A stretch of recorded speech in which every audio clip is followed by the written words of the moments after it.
All right, it is 6:30. I want to thank everybody for coming to the Wednesday, May 6th Planning and Zoning meeting. I will call the meeting open, and we'll start with the Pledge of Allegiance. Frank, can you lead us, please? I pledge allegiance to the flag of the United States of America and to the republic for which it stands, one nation, under God, indivisible, with liberty and justice for all.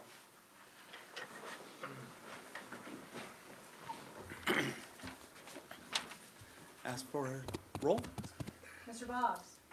Mr. Bush. Here. Mr. Browring. Here. Mr. Mancino. Here. Ms. Rogers. Mr. Smiley. Mr. Truax. Here. Okay, we have a quorum, so we are good for that. Starting first with old business. Do we have any old business right now, Jack? Yes, there's two that are currently tabled. The ZON 25003 is a redwood application that's been on the table for quite a while now. Don't have any new updates on that. If you go to the next slide. We also have PM 25001, the Alliant Data Center. We did not receive a resubmission for this hearing, so no reason to take it off the table. They have indicated they will be resubmitting for the June 3rd hearing. Okay, and with And notices will go out to everybody, same as last time. perfect. So since there is nothing that's going to be done with that for this meeting here, so we follow our agenda, we will not be accepting any discussions over the data center for this meeting today. So just so everybody knows that there'll be no discussion over the data center for this meeting. That's all the old business. Okay, thank you. So moving on then to new business. With new business, we have final development application FP 26-03. The owner for this property is CCAC Properties LLC. The acreage is 24.1 acres total, and the applicant is requesting approval of a final development plan for Pataskala Point, an 8-lot commercial subdivision. So this is an aerial view of the property. Broad Street is down here to the south, and Corliss Drive is to the west. There's two parcels that make up this property. The first larger parcel is 23.77 acres, zoned GB, with an existing tree line to the north, on the north rear property line. The second parcel is only 0.33 acres, also zoned GB, and that just consists of an access drive from Corliss Drive to the existing uses adjacent to the south. The applicant, as mentioned before, is requesting approval of a final plan for Pataskala Point for an 8-lot commercial subdivision, the creation of 2 private streets, Warrior Way and CJ Lane. This will be a straight subdivision, meaning that all of the lots will utilize the current general business zoning. And all eventual lots and users on site will comply with the requirements of the general business zoning of the Pataskala Code. As mentioned before, the site is 23.764 acres total.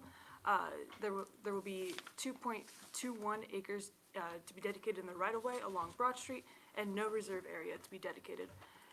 As mentioned before, it'll be 8 lots totals. Maximum lot occupancy will be 85% of the lot area only allowed. And the minimum lot size for this development will be 20,000 square feet with a minimum of 100-foot frontage. This is a view of the planned layout of the lots. All of them have frontage along Broad Street. For setbacks, front is required to be 50 feet. The sides, if abutting residential, will be 35 for structures, 25 feet for paved areas, and if it's abutting non-residential, 25 feet for structures, 10 for paved areas, and for the rear, if abutting residential, 35 feet for structures, 25 feet for paved area, and if abutting non-residential, 30 feet for structures, 10 feet for paved area. All streets are to be private and to be maintained by the Owners Association, and as mentioned before, those streets are the creation of Warrior Way and CJ Lane, with westbound right turn lanes at these streets onto Broad Street, and additional right-in, right-out at the east end of the development into Lot 8, and also an 8-foot asphalt multi-use path along Broad Street. This is an overview of the proposed layout of the lots and the streets.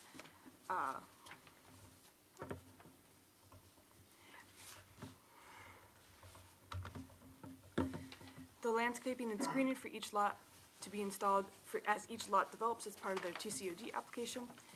The sides are required to be L3 and L4 if abutting a residential use, and the rear is required to be L3 and L4 if abutting a residential use. L3 or L4 requires a minimum 6-foot tall screen of either fence or vegetation with 1 tree per 30 lineal feet. And as mentioned before, there is a 35-foot tree preservation zone on the north property line of lots 1, 6, 7, and 8. So that is right up here abutting the adjacent residential subdivision. Regional stormwater facilities are to be located on the north sides of lots 2 through 4, and the final size and configuration are to be determined with the construction plans. An 8-foot wide asphalt path is to be built along Broad Street with an easement dedicated to the city. An additional right-of-way may need to be dedicated to the city. That is subject to Public Service Department's approval. The preliminary plan was approved by the PCC on July 2nd, 2025. The construction plan was approved on April 3rd, 2026. And the construction plans for the required intersection improvements are still under review. Certificate of compliance for any business in this development will not be issued for any building until improvements are complete. Staff would like to offer the following comments. The staff has reviewed plans. The full list of comments are attached in your staff report. A few items we want to specifically call out. Per section 1283.07C, all commercial subdivisions shall provide a minimum landscape distance of 40 feet perpendicular to the right-of-way, landscape to the L2 standards. This is a requirement for the subdivision as a whole and would need to be installed as part of infrastructure improvements. The applicant did provide a landscape plan that shows landscaping along Broad Street to the L2 standards. The width is not shown, but if that width is confirmed to be 40 feet, then this requirement will have been fulfilled. The perimeter screening, as mentioned before, for each lot will only become applicable as each lot develops in their TCOD application. Staff previously had concerns about the adequate screening in the north if lots 2 through 5 develop before lot 1. The addition of the 35-foot tree preservation zone helps address these concerns, but staff has included a condition at the end of this presentation that the applicant will work with us to clarify the language to ensure that all trees removed are replaced. Only minor changes were made from the preliminary plan. The full list of those minor changes are outlined in your staff report. As mentioned before, this will be a straight subdivision of land using the existing zoning. Any proposed uses must meet minimum requirements of the Pataskala Code, and all permitted and conditional uses of the general business zoning district apply. The property is also in the TCOD district. All proposed developments must come back to the PCC for TCOD approval as each lot develops.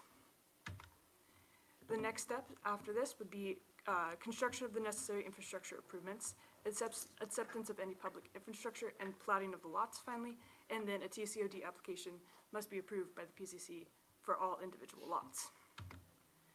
No other departments or agencies commented.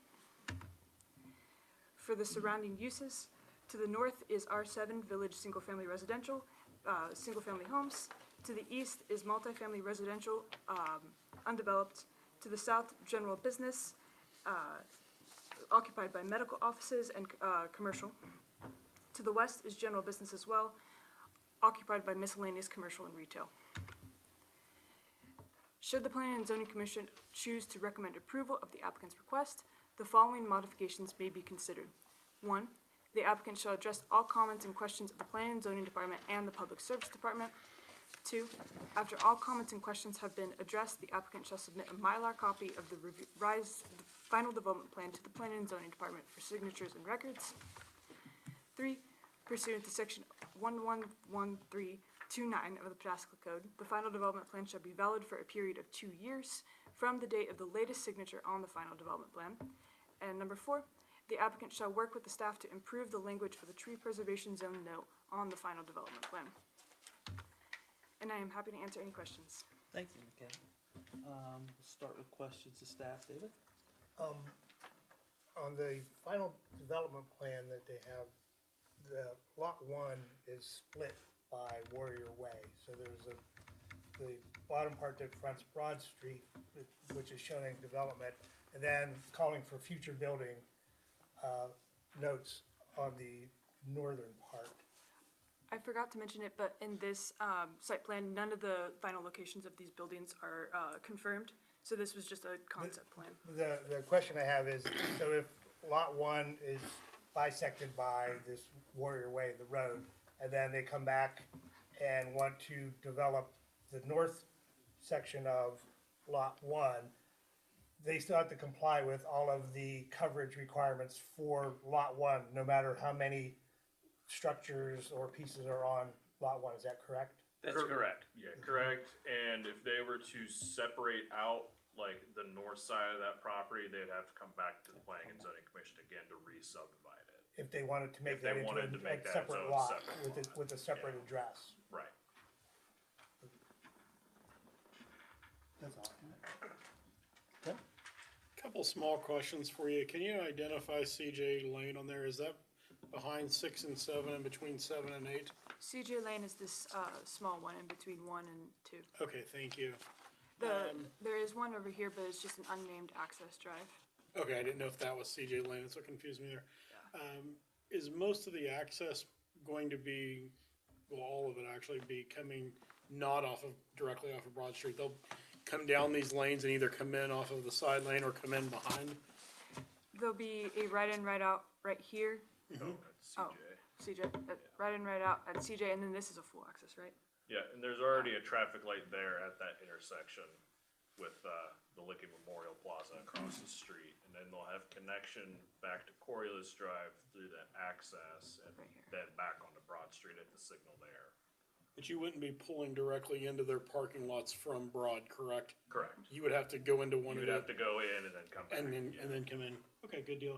How are we on sewer? I know that, are we still in process of So as upgrading those, or? part of the construction plans for this, they actually had to submit a PTI, permit to install to the Ohio EPA, and that basically reserved that capacity for this development for their proposal. So the capacity is good, it's accounted for with this development. Perfect. That's all I have. Frank?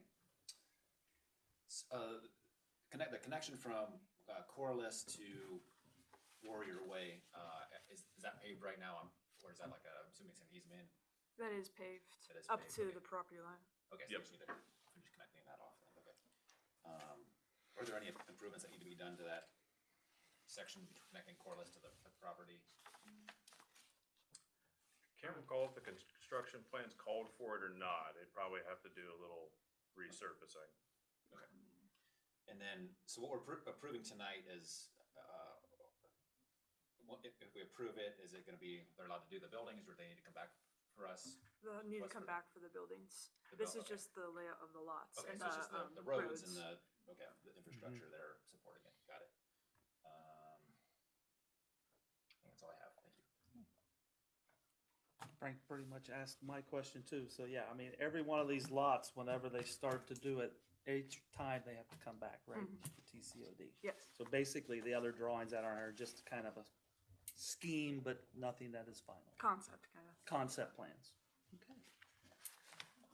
I have no more questions either. Let's see here. Do we have anybody then speaking from the, I don't have any paper. no papers for this? I just had a question, if that's okay. What, you'll have to come up and, you'll have to fill out paperwork. Applicant. But hold on. Applicant. Applicant, oh, I'm sorry, yeah, applicants first, yes, I apologize, thank you. I'm gonna swear you in, sir. Do you swear or affirm the testimony you're about to give is the truth, the whole truth, and nothing but the truth, so help you God? Thank you, and give your name and address, please. Curtis Eckleberry, Advanced Civil Design, 781 Science Boulevard, Gahanna, Ohio. Thank you for the presentation staff. You did a wonderful job with that, and you guys have been easy to work with and through this process. So I don't have anything to add to the presentation, other than we do have improvements to connect into that drive to Coriolis. And there will be some improvements there that's not in the construction plans. Here to answer any questions if you have.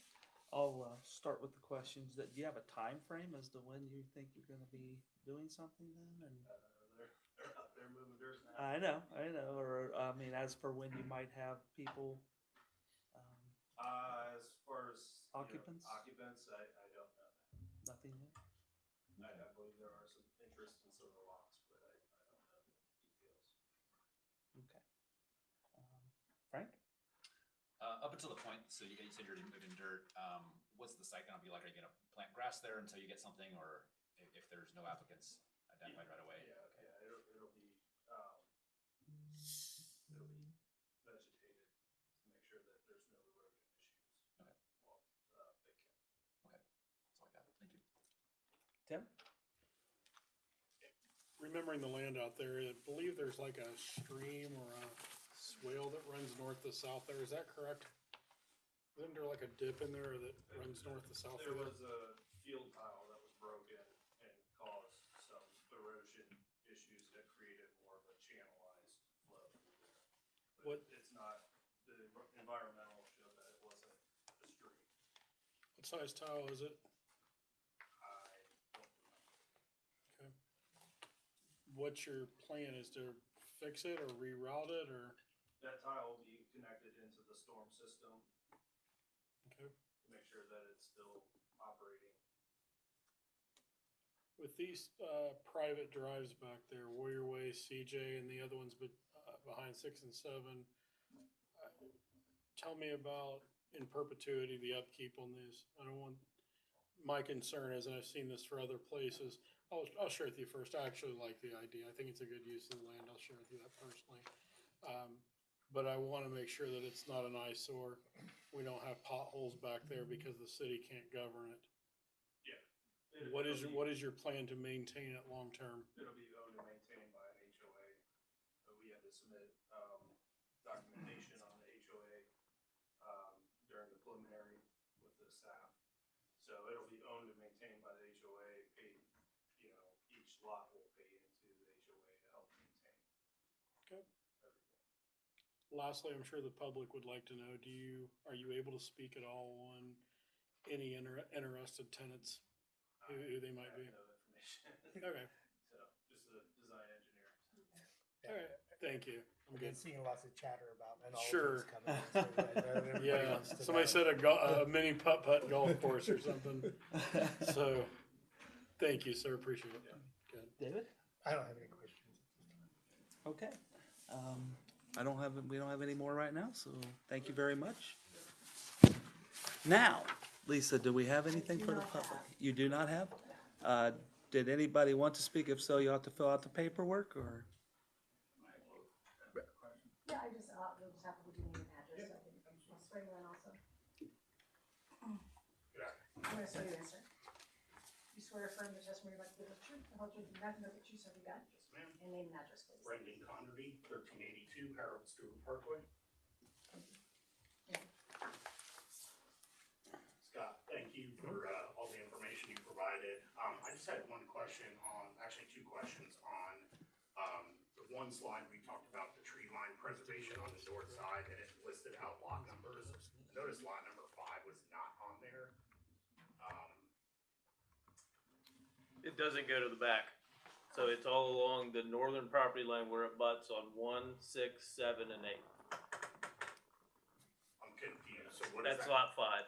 Right, but is that tree line that is on top of lot 1 still gonna be preserved? Yes, At that point? that entire northern Gotcha. property line has a 35-foot tree Okay. preservation area. And then can you scroll to the slide that has like the street layout on it? Yeah, that one right there. So for the upper right corner with those, that happens to be, where the curve in the road is. Right, yeah. That happens to be pretty much my backyard right there. I'm fortunate enough to have a pretty decent mature tree line, especially this time of year with, foliage and stuff. It's not horrible. I understand that privacy is not required until businesses come in and actually start developing the lots themselves. Where I had some concerns is right around that bend of the road. Say that, somebody develops further down towards Corliss or the front of Broad, and people are utilizing that road, there is virtually no protection from on the houses going east, where that bend is, so if cars are driving around that, headlights, noise, there's no barrier. So is there any sense of like putting up anything, even if it's temporary, or planting some kind of just tree line around that curb where it gets really, really close to the residential area? And that's a possibility if planning commission wants to indicate that that'll be vegetated around the curve. It's just such a narrow area, and I know my neighbors 2 doors down, they don't have anything that protects their backyard from view, and cars are basically gonna be just driving right through their yard, with nothing to obstruct it, even when a developer comes in, to put the privacy barriers and whatever, vegetation, fence, tree, vegetation is required. So isn't the L3 and L4, that's considered the rear of the property then? And that's where we have the L3 and L4 landscaping requirements where we're abutting a residential use, correct? Correct. Michaela, if you can go back to so with that, typically that would be in place when lot 1 develops.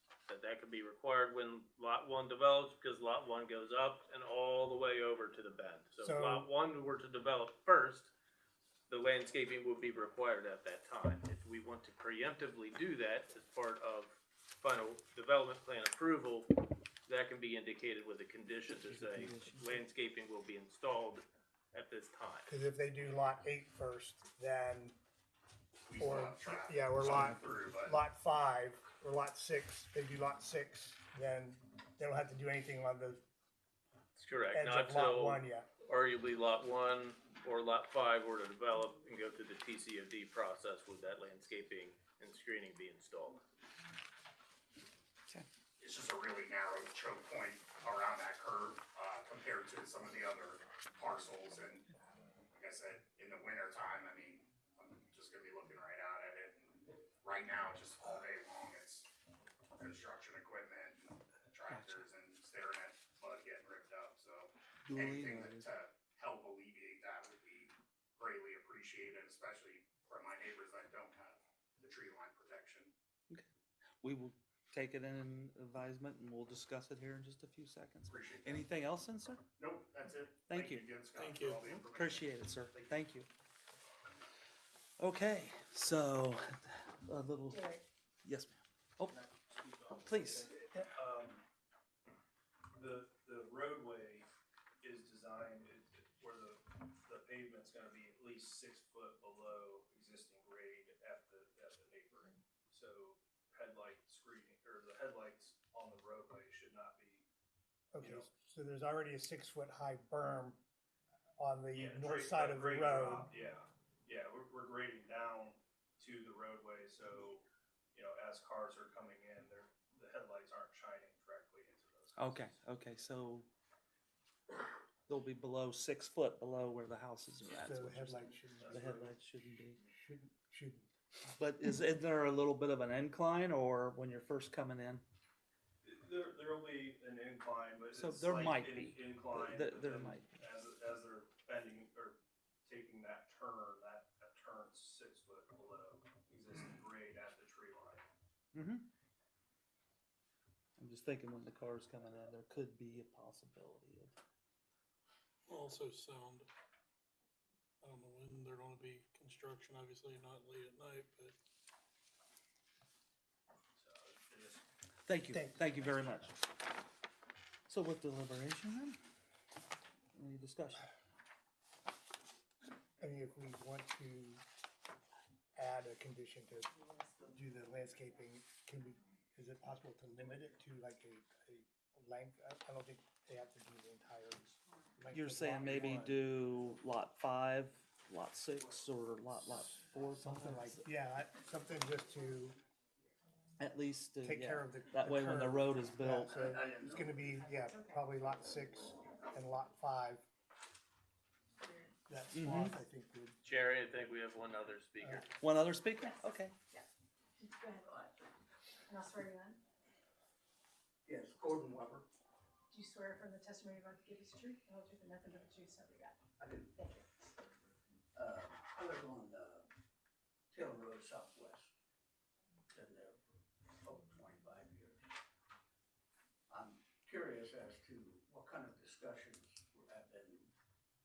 made previous to approval of this development as to the congestion.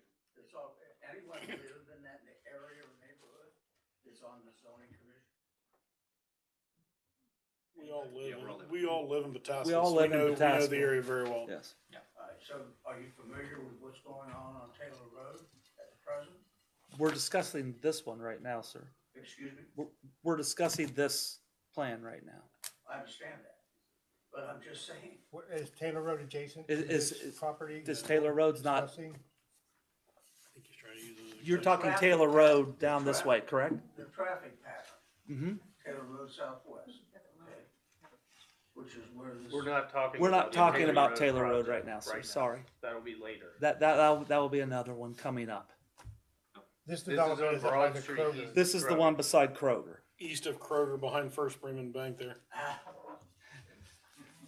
My sincere That's all right, sir. That's all right. That's all right. We will see you in a few minutes then. I thought he was trying to use it as an example. I know, I know. That's all right. Like, Okay, so, So we can potentially add landscaping, the landscaping requirements early, but limit it to a couple lots. Yes.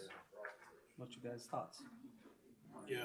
I mean, it's not like the berm is gonna take care of a lot of it, but it's gonna be belt and suspenders to put the landscaping in as well, and hopefully alleviate any. That makes sense, because the road's gonna be put in first, either wherever they're going. How would you define your Well, endpoints? we talked about from lot 5 and lot 6, so those would be the endpoints if you go straight Property up. lines extended. That way they're not I would having to support that, do it absolutely. all the way across at this Yeah, moment. makes Unless one is We the can- first we can- one, and Well, then, but then that that defaults ties to the whole everything thing, together. right? Yeah, so just to kind of devil's advocate with that, as far as consistency, if they want to change it down the road, you see any issues with that, kind of matching that pattern, having kind of a mismatched growth pattern? Mm, I think as long as it's done to code, yes, there will be a growth pattern, 'Cause but, Yeah, I think there's a potential to have a mismatched growth pattern no matter what. If they develop lot 8 first and then do 6, okay, then lot 1 is the still gonna one's be way last, behind, there would, that's true, right? okay. that's true. So, I do think some screening though would be okay, a good idea, yeah. how do we want that to read? Someone's gonna have to write this one down, and, so we wanna add a fifth, A 5th condition.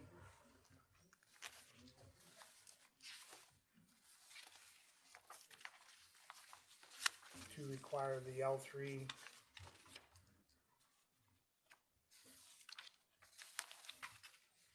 L4 perimeter screening at the boundary, the west boundary of lot 5 to the east boundary of lot 6. From the west boundary of lot 5 to the east boundary of lot 6 to provide L3 or L4 or L3 and L4. Don't they have, the developer has an option for of which one to use to comply? Yeah, L3 or L4. Yeah. Yeah. Yeah, okay? Could we change that slightly just to say whatever's marked as house 90? That way it's not like halfway through their property. Right, that property line. between lot 6 and 7 you talking about? Well, no, so I'm looking at like the houses are numbered as well.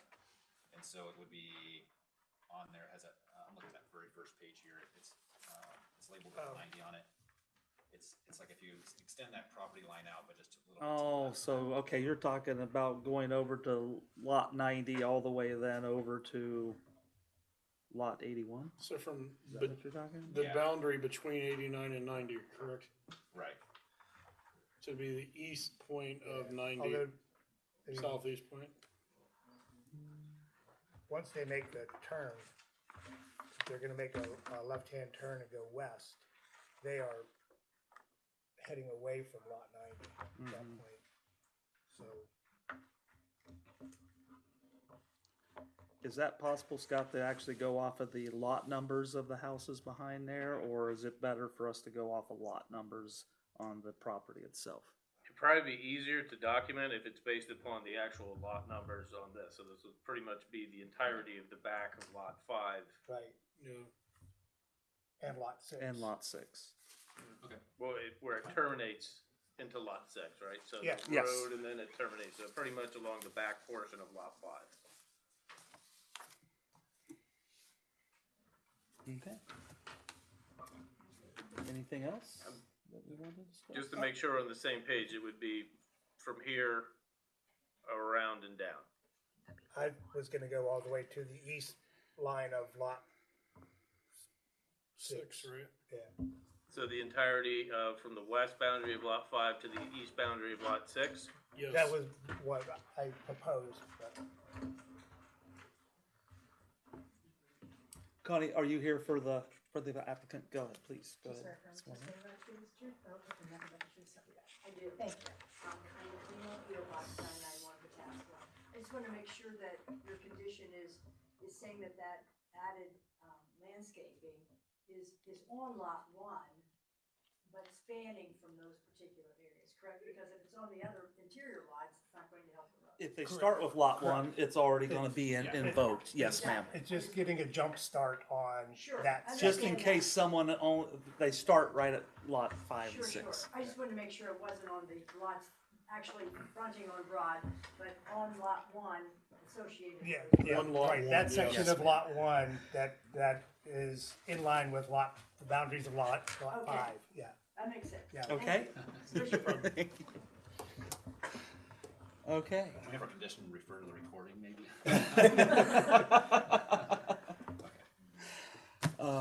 Are we ready to make a motion? I'll accept the motion.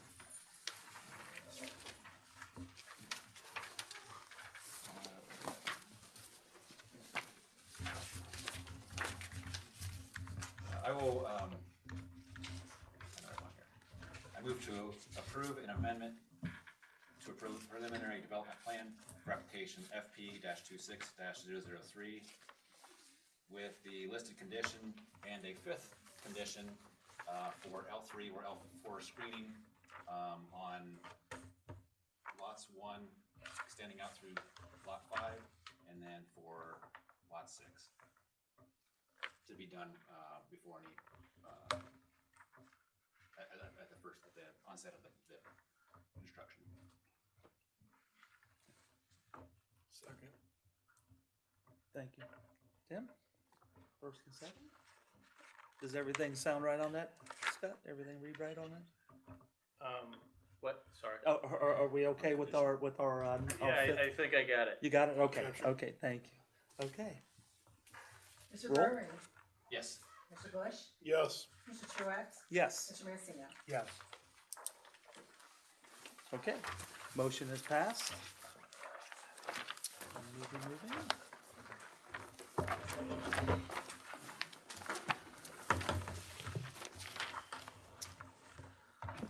Okay.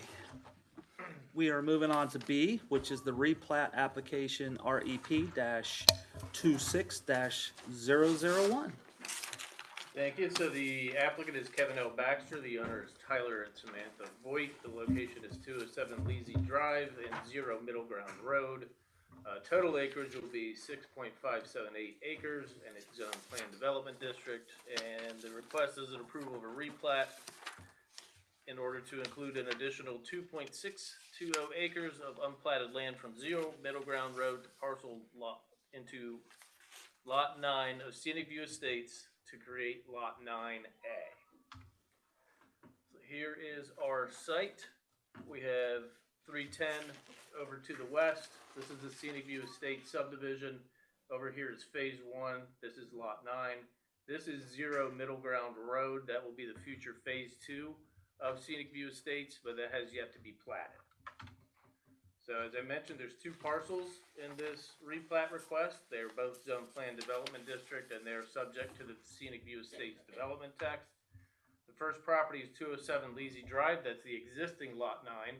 It's 3.958 acres with access to the southwest onto Leasy Drive, which is a private street. There is a wetland area in the northeast portion of the lot and it's currently occupied by a single family home. Here's our existing lot 9, the wetland I mentioned, and Leasy Drive is located here to the southwest. The other property is 0 Middle Ground Road, that's a little over 90 acres in size, and as I mentioned, that's a future phase 2 of the Scenic View Estate subdivision.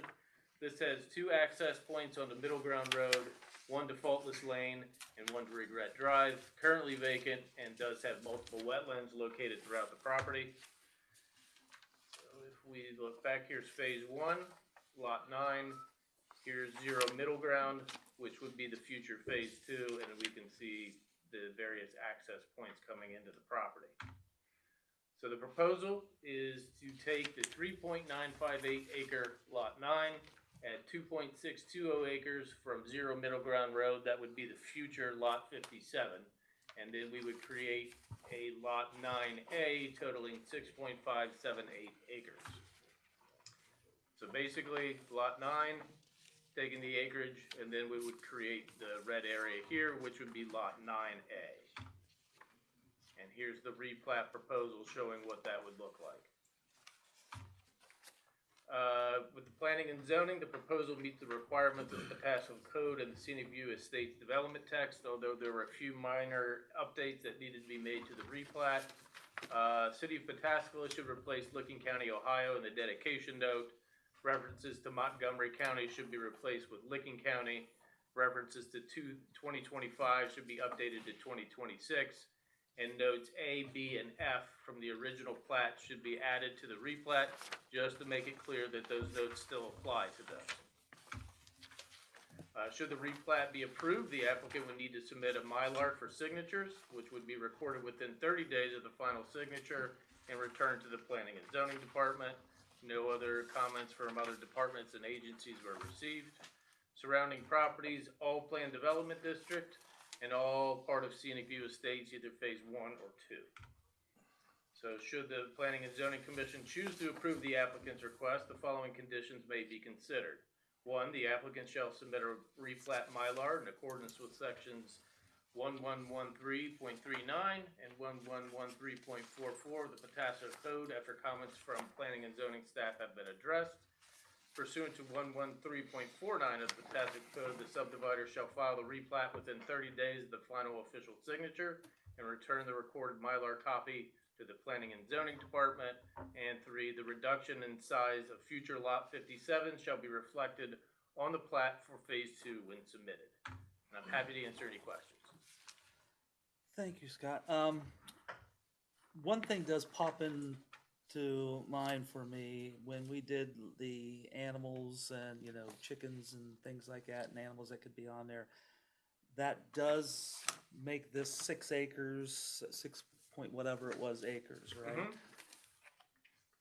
That will still be okay with, I mean, if they put animals on there or anything like that, because that kind of took it to, if I'm not mistaken, in the what we had is at a certain point it became a farm or whatever it was. Does that cause any problems with this? Is my question. I'm not familiar enough with the Scenic View Estates development text regarding chickens. I didn't think to look at that for this evening's discussion. If there are provisions, because it's a development text, and I don't know if there's anything in there that would preclude them from having chickens, bees, etc. in line with the Pataskala Code. Additionally, they do have HOA documents that could preclude that, but barring those things not existing, it would then be subject to the provisions in the Pataskala Code for allowing chickens, bees, etc. Okay. I don't know why, it just popped in my head as you were doing that. That's all I got. Thank you. Tim. Just a simple question around the wetlands. There was nothing up there on that. Is there proposal to increase the wetland size on there? It wouldn't be increasing. It would be the existing wetland. I think a portion kind of bleeds over to lot 57, so they would just encompass that wetland on their property, and the 25-foot buffer around that wetland would remain. That's all. I guess a technicality, not just Montgomery County, but the references to City of Dayton on there, of course. Exactly. Yeah, same.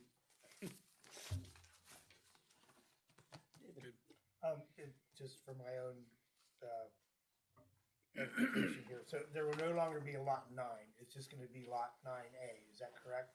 That's correct. With any replat, if you adjust the property lines, the code requires you add a hyphen with A.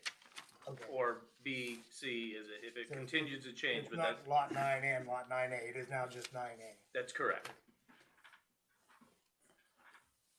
Okay. No questions. Is the applicant here, or do you wish to speak? Only if you have questions. Do we have any questions for the applicant? I don't. Okay, good enough. Well, with that being said, are we ready to? Is there anybody from the? Oh, is there any, oh, I'm sorry, yes, is there any? There's, oh, no. That was You it? did last Okay. Thank you. With deliberation then, or let's make it. All right, I move to approve replat application number REP-26-001 with the listed conditions. Second. Thank you, David. Seconded by David. Roll. Mr. Mancino, Yes. Mr. Burring, Yes. Mr. Bush, Yes. Mr. Tru. Yes.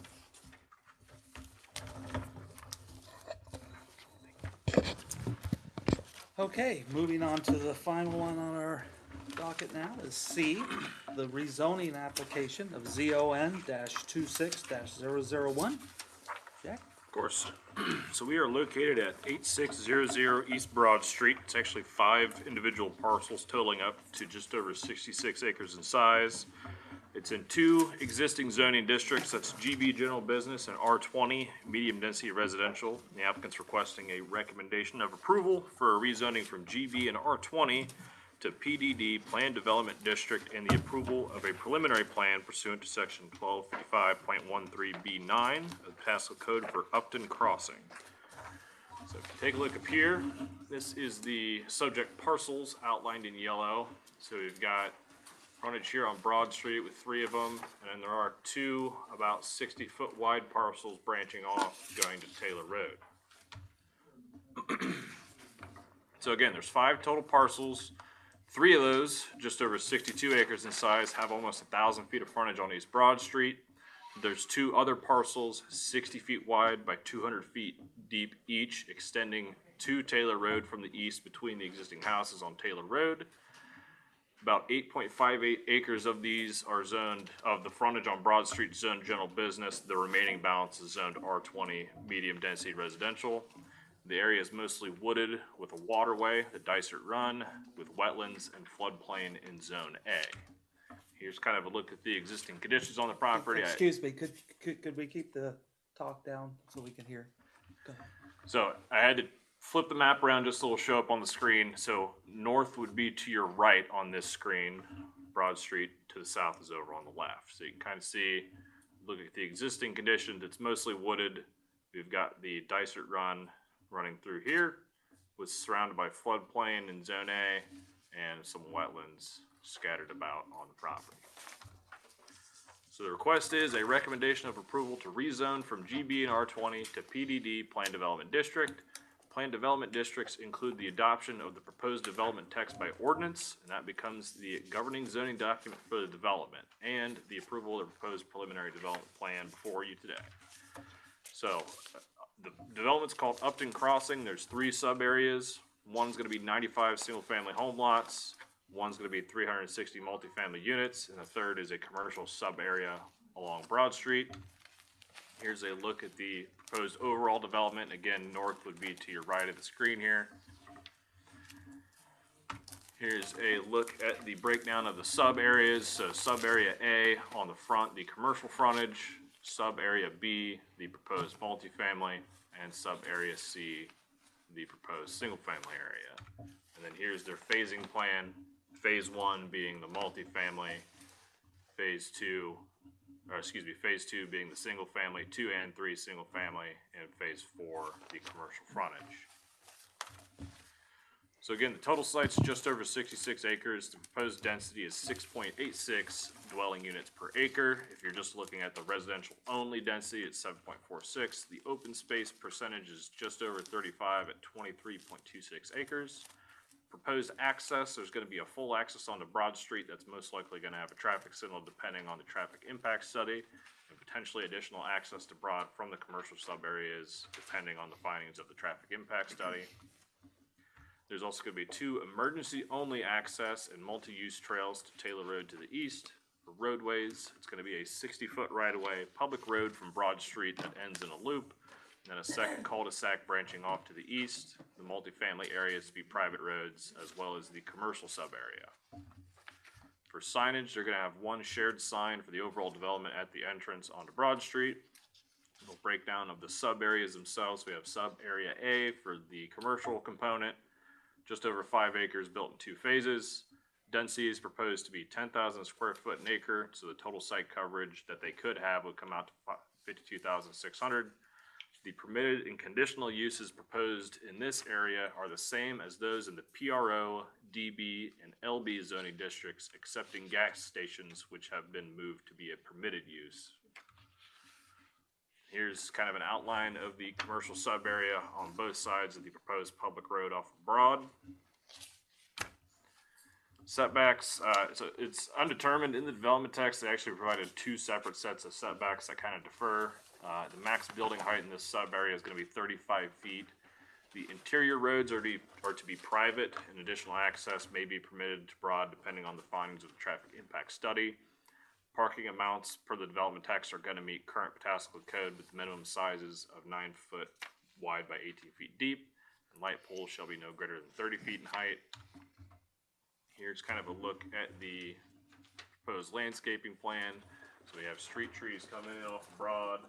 These kind of orangish shaded areas are L2 landscaping. That's a continuous 3-foot tall shrub screen with 1 tree for every 30 feet. Signage for this specific sub-area, they're proposing each future parcel be allowed 1 ground sign and each tenant allowed 1 wall sign.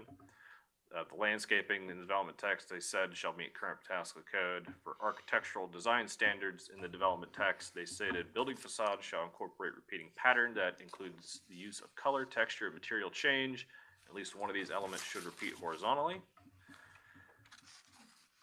Here's kind of a look at their signage. So this is the proposed kind of shared sign for the overall development right here at the entrance, and then potentially some monument signs on the sides of them depending on how they split the lots up for the future commercial area.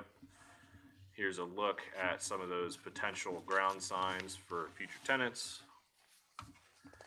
Continuing on with design standards for the commercial area. So also stated in the development text, the expression of architectural or structural bay through change in plane is recommended, such as offsets, reveals, and recessed flat arches. Also, that entryway design elements and variations should give orientation and be aesthetically pleasing of character, and that variations in roof lines should be used. Here's kind of some examples of that commercial architecture that they've included with their application. So sub-area B for multifamily, that's 21.5 acres. They're proposing 360 units, which is a gross density of 16.17 units per acre for this specific sub-area. Setbacks for the front, 25 feet, 15 feet from the sides. The rear, we are a little uncertain. The development text does give 2 different values. The max building height in this sub-area is proposed to be 45 feet. And here's an outline of this sub-area here. Again, north is off to our right. And this would be the proposed public road that they would construct off of Broad Street. So the interior roadways are to be private. The amount of parking is proposed to meet Pataskala code, and light poles again can't exceed 30 feet in height. Signage for this sub-area is proposed as 1 double-sided ground sign at the entrance from the proposed public road that they're going to install. And they also said the clubhouse will have 1 wall sign. Development text states that landscaping has to meet current Pataskala code. Here's kind of a look at their proposed landscaping plan. So the green here, that is all of our existing trees they're proposing to leave. Again, the orange is proposed L2 landscaping, and this kind of pinkish shade here is L3 landscaping. That's the 6-foot tall screen. And here's a look at the proposed signage for the multifamily sub-area. So the open space and play areas within this sub-area. They're proposing resident amenities like a clubhouse, fitness facility, game room, pool, etc. Those are going to be provided with the final development plan. Design standards for this multifamily sub-area, so square footage is 1 bedroom at 680 square feet, 950 for a 2-bedroom, 1,200 for a 3-bedroom. They also stated that the architectural design pattern shall be similar and may be repeated from one building to the next. Exterior materials shall be of a natural color. Side elevations shall not require windows. Here's kind of a look at the proposed architectural standards for the multifamily sub-area. So we've got the front and rear of the buildings up here and the sides here. So for single family, we've got sub-area C, that's just under 39.5 acres built in 2 phases, containing 95 single-family home lots at a gross density of 2.41 units per acre. The typical lot size is proposed at 52 feet wide by 120 feet deep. The lot coverage on those lots shall not exceed 50%. For setbacks on the front, they're proposing 25 feet, on the sides 5 feet, and rear again, we're a little uncertain because the development text gave us different values.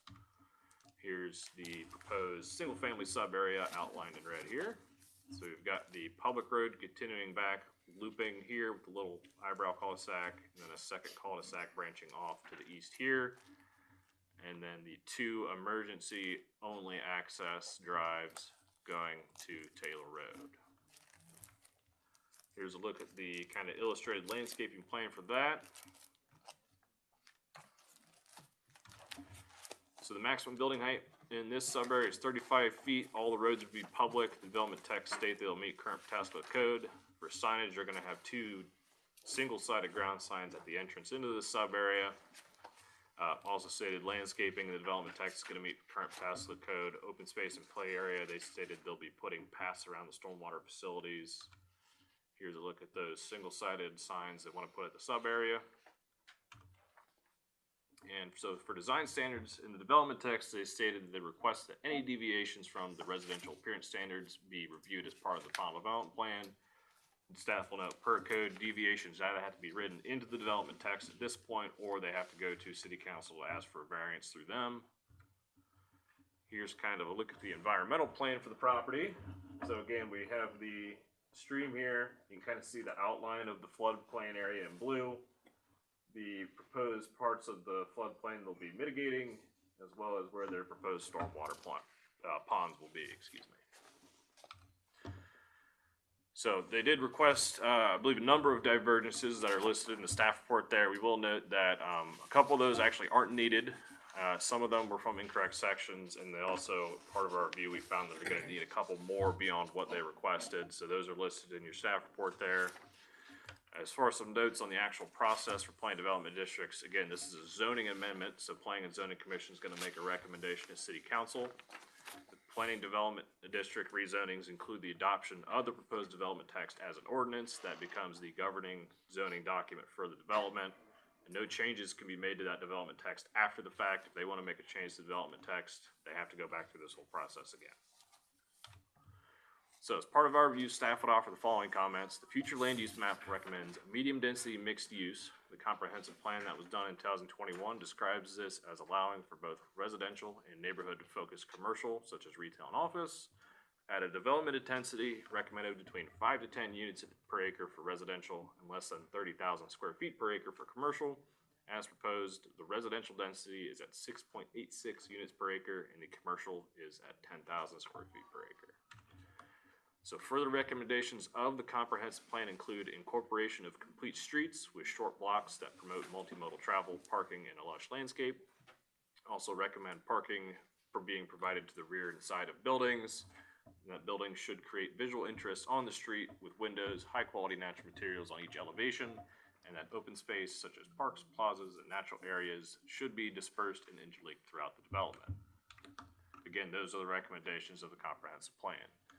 So staff has completed a review of the proposed preliminary plan, development text, and the additional documents that were submitted as part of this application. A list of those comments is attached to your staff report there. We will note that there's a lot of questions and concerns that staff has, as well as some noted inconsistencies in the plans and text themselves. So the following we're going to talk about here, it's not a complete list. The complete list is in your review there. We're just going to touch on a couple of them. Development text has a lot of inconsistencies and unspecified requirements, including setbacks that are listed twice in the sub-area requirements with different values. Acreages described don't match what's on the plan, and the design standards for commercial and multifamily are too subjective, do not set minimum requirements to meet. Several requested divergences are unnecessary. I think the first 7 are from the R7 and RM sections of code, but they don't apply in this case since we're not actually rezoning to those zoning districts. They wouldn't apply. It will also need a couple other divergences. For example, buildings over 35 feet in height, such as sub-area B for the multifamily, require increased setbacks. The maximum impervious area for residential sub-areas is limited to 50%, and the site only has one permanent access. Therefore, by default, the entire roadway is a dead end. They'll have to get a variance for having a dead end street, divergence, excuse me.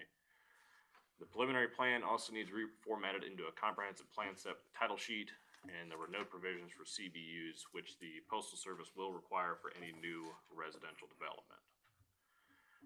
Also, the Licking Regional Water District has indicated that the existing downstream sanitary infrastructure does not have the capacity to serve the proposed project, and said that improvements to these would be necessary to serve the site.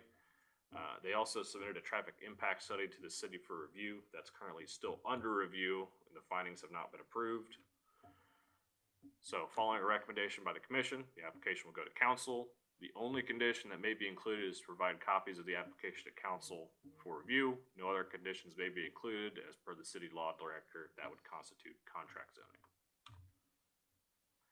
So, Public Service Department had the following comments. As this development only has one full access, the entire public roadway is to be considered a dead end. The street and exceeds the maximum requirement of 500, therefore they'd have to request that divergence. They'll also need a second access to the northern cul-de-sac because there's a storm culvert crossing, so that section has an ingress egress in the event that culvert needs to be replaced. So the traffic impact study, we provided that to GPD, who's our traffic engineer. They sent back the following comments. I believe the applicant's still addressing that with their traffic engineer. So GPD stated on their traffic impact study to provide the full signal timing information for East Broad Street in the TS Tech access intersection. Provide dividers or clear header information on the capacity analysis output sheets. The capacity analysis needs to be updated.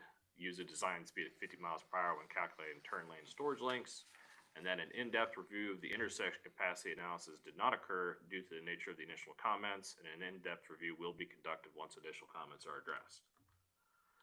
The city engineer had the following comments. City engineer believes that one full access proposed development is insufficient and the streets are too long to not have a secondary ingress egress.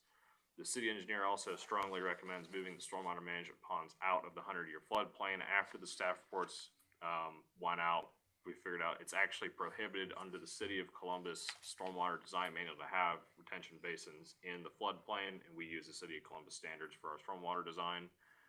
The proposed development, the city engineer also stated the proposed development will likely warrant a traffic signal at the access to Broad Street. However, State Route 16 may not be able to accommodate additional signal at the intersection, so we'd have to wait and see what the traffic impact study says. The Licking Regional Water District had the comments mentioned before that they don't have capacity right now based on the proposed flows. The infrastructure improvements will be required to increase sanitary sewer capacity before the project can be served. They also stated they want to see an engineer-endorsed sanitary sewer flow computation. And Licking Heights provided the following comments. The applicant Metro Development did meet with Licking Heights administration prior to submitting this application. The school district places paramount importance that a TIF agreement, if there is any, be a non-school TIF agreement, and did not receive any comments from any other departments or agencies. Public comments, we received one from Tom Shook on Taylor Road there. They have questions to the Planning and Zoning Commission and the developer regarding development process. The development itself and the process that listed their questions is on the dais. If you guys want to look through them, if there's any specific ones you want the applicant to address, you can ask them. And then Celia and Jason Galens on Cleveland Road stated that they believe the traffic on Broad Street and Taylor is more than the roads can currently handle. They also believe a traffic impact study should be reviewed and approved before proceeding, and that they believe the proposed development would place too much strain on public infrastructure. Their full comments are there on your dais as well.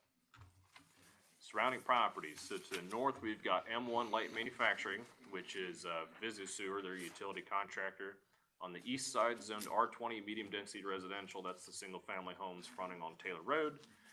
To the south, we've got general business in the city of Pataskala, which is COTC, and on the south side of Broad Street, it's in the city of Reynoldsburg. That's their innovation zoning district, which is a warehouse distribution area. And on the west side, this property is actually directly both on the municipal boundary and the county line. So on the west side is Jefferson Township. That's a mix of their zoning districts being limited industrial, which is warehouse distribution, neighborhood commercial, which is an AT&T office, and exceptional use, which is multifamily on the, over in Franklin County in Jefferson Township. So pursuant to section 1255.19 Pataskala Code, the Planning and Zoning Commission shall determine whether or not the preliminary development plan complies with the 18 criteria listed in subsections A through R. Those are provided in your staff report there. Should the Planning and Zoning Commission choose to recommend approval, the following modifications may be considered. 1, provide a clean copy of the application to Planning and Zoning Department prior to proceeding to City Council. And if you have any questions, I'd be happy to answer those. Thank you, Jack. You're welcome. Quite the review, Quite thank the you. Yeah. review. Thank you very much. Let's start right here, Dana. So as a planned development district, the residential buildings fall under the residential appearance standards, is that correct? Any single family, basically any residential structure that's less than 3 units is gonna be subject to our residential appearance standards. So these would be, and their request was that at the time of the final development plan, I'm assuming for that sub area, that they would include any deviations from the residential appearance standards as part of that. However, per our code, there's only 2 ways you can get a deviation from the residential appearance standards. It's either you write it into your development text, which is part of what's being recommended tonight for your consideration. The other one is you have to go to City Council and ask for variance. So where they write in on sub-area B multifamily, to say that side elevation shall not require windows. So that wouldn't, our residential appearance standards would not apply to that multifamily because it's more than 3 units per building. Real quick, can we make sure we can talk into the microphones, folks? I think some folks are having some difficulty hearing. Thank you. Because when I read the section on the residential appearance standards, we're under applicability, it says that these standards are the minimum appearance requirements, except as may be specifically approved in a plan development district ordinance. Plan development district proposal shall demonstrate how the proposal addresses the purpose of the residential appearance standards. I don't see anything where it says 3 units or less for in a plan development district.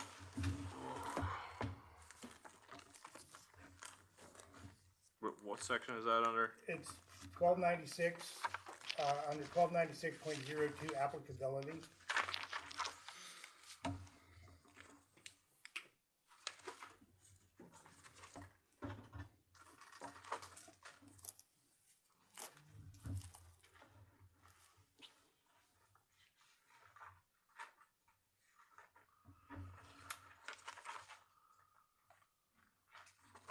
I'm trying to find it. Bear with me for a No moment. problem. Do a pop quiz then, didn't you? What?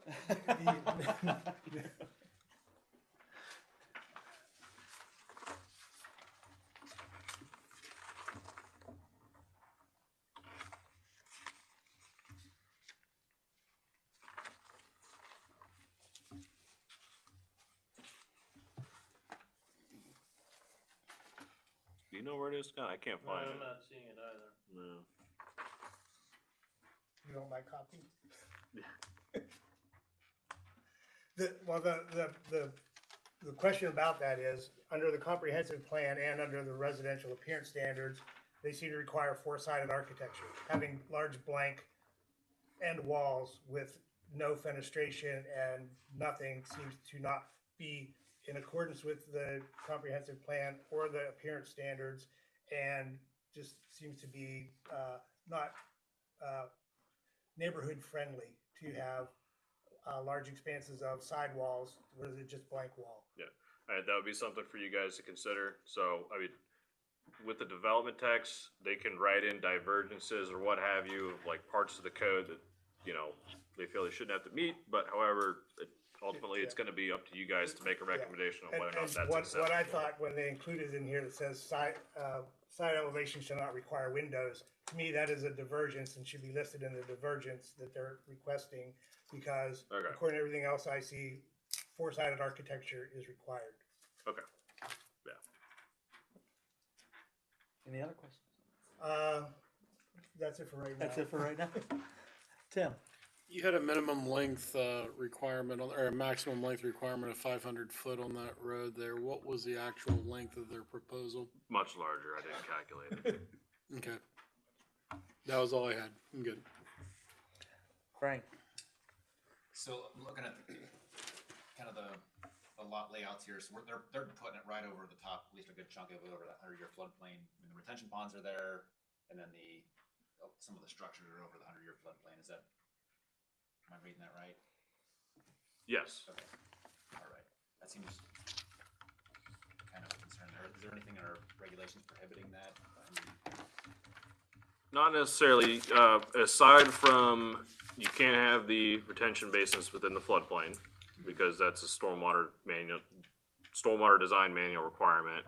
You can do a floodplain development permit that includes basically doing a letter of map revision to FEMA, and some other details. I think, Scott, They would have to get floodplain permits through the city, essentially saying you have to offset the impact you have to the floodplain. You develop in that, you can't raise the basin elevation, so you have to offset that.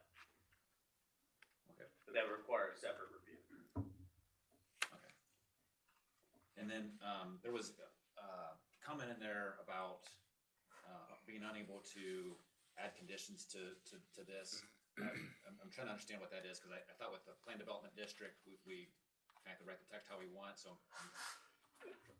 Yeah, It's so, not considered conditions. yeah, you can kind of craft it how you want, but all that's kind of to be figured out before it actually gets adopted as an ordinance, because once it gets adopted as an ordinance, it's concrete that stays how it is.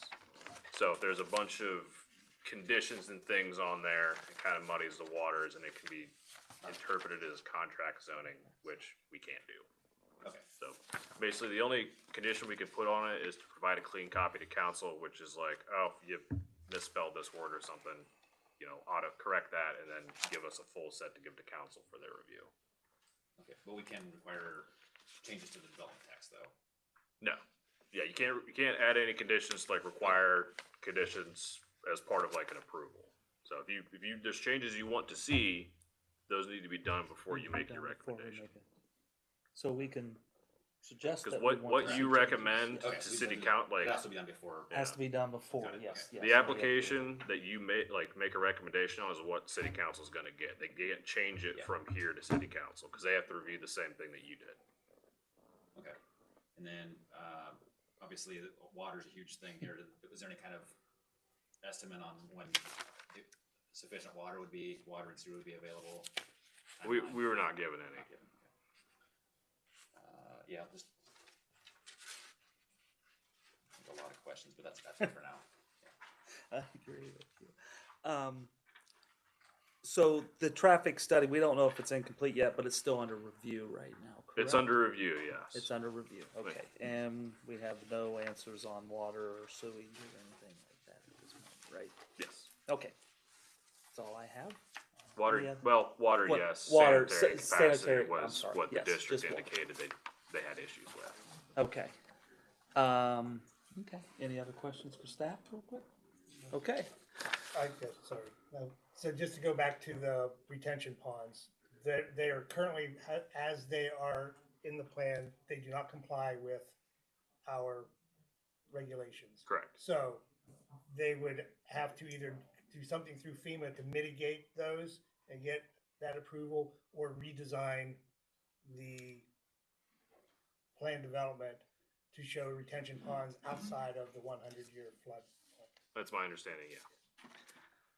I did have one last question too, because I know the fire has always seemed to spoke up over two accesses, and there was no response from fire, correct? That I saw. They want two permanent means of access. One of those can be emergency only. Okay. So they have the two emergency access drives coming off of Taylor through those little parcels that satisfied their fire code requirement. Okay, okay. Do we have any existing emergency accesses? I've seen that come up a couple proposals now. How are they working for us? Are they, are our citizens following them pretty decently? Are we having issues? I truly don't know. The only ones I know of is at the Tuscany Garden. Tuscany. With the emergency accesses, we have to have one access, basically two access, one of which can be emergency only. The fire district regulations have changed over the years, where it used to be able to, the kind of the weaving concrete pavers with grass growing through, that was sufficient at one time. So some, looking out as things are developed, you may not know they're there, but the fire district does. Over time, they now require them to be paved with concrete or asphalt, so they're becoming more visible. But those are done in conjunction with what the fire district wants. So with these, they're proposing to have those paved onto Taylor Road, which is in compliance more or less at this point with the fire district regulations. Okay.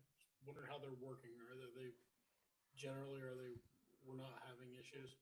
You'd have to ask the fire Yeah, district. they're typically blocked off, but the goal is to never use them. Yeah, they have like a gate with a Knox box or bollards that they have to Okay, get through. awesome. They go in and unlock it. They have the code and they can go. Okay, I didn't know they had a Knox box. Awesome. Okay. Okay, the applicant will need to be sworn in, name and address. Should we do all of us at one time? I've got a team here. That'd be fine. Okay. But you will need their names then, correct? When they come up and speak. When they come up and speak, okay. Do you swear or affirm the testimony about you is the truth, the whole truth, and nothing but the truth, so help you God? Ready? Thank you. You mind if I hand out? No, please.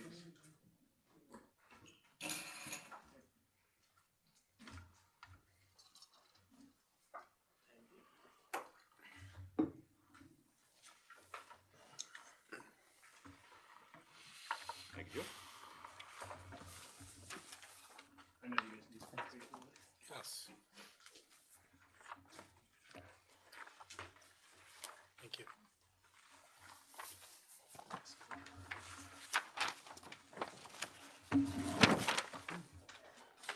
Lisa, did you get one of these? Yeah, we'll get one of you. You ready? Your name and address, please. Absolutely. Joe Thomas, Metro Development, 470 Livingston Road, Westville, Ohio, 43082. Appreciate everybody's time this evening. I've been coming the last few months to these hearings and seen you guys put great effort and detail and a lot of hard work on your behalf into a lot of these applications. We appreciate your guys' time. I know this is sometimes a difficult task and as far as our applications for you guys to understand what we're trying to provide, what, working with residents, working with staff. So obviously we appreciate Jack's time, Scott's time as well in this application. We did start some of this discussion with staff many months ago. We came before working committee back towards the end of 2025 to discuss this development. Had a very good reception as far as the conceptual idea of this development being mixed use with single family, multifamily, and retail along Broad Street. Some of the plan have changed. When we previously proposed this development, we had more multifamily along Broad Street, and kind of the consensus was more so to start talking about retail facing Broad Street and then multifamily and single family working behind that. I'm actually just here to introduce our team and work through there. We've got a lot more expertise than myself to talk about this plan. But here tonight to talk about the planning is Todd Ferris with Ferris Plan Design. We also have our engineers here tonight from E-McT. We've got Trish Brown and Larry Creed. Trish is the civil engineer, and Larry Creed is the traffic engineer to talk about the traffic study. And then we have John Demarest here to talk about the environmental issues there on this site. So I'm going to turn it over to them and then come back up here to do the summary and follow up. Appreciate your time. Thank you. Thank you, Joe.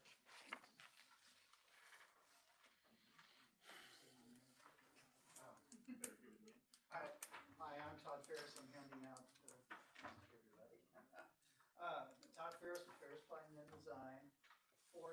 76 Cemetery Road, Hilliard, Ohio.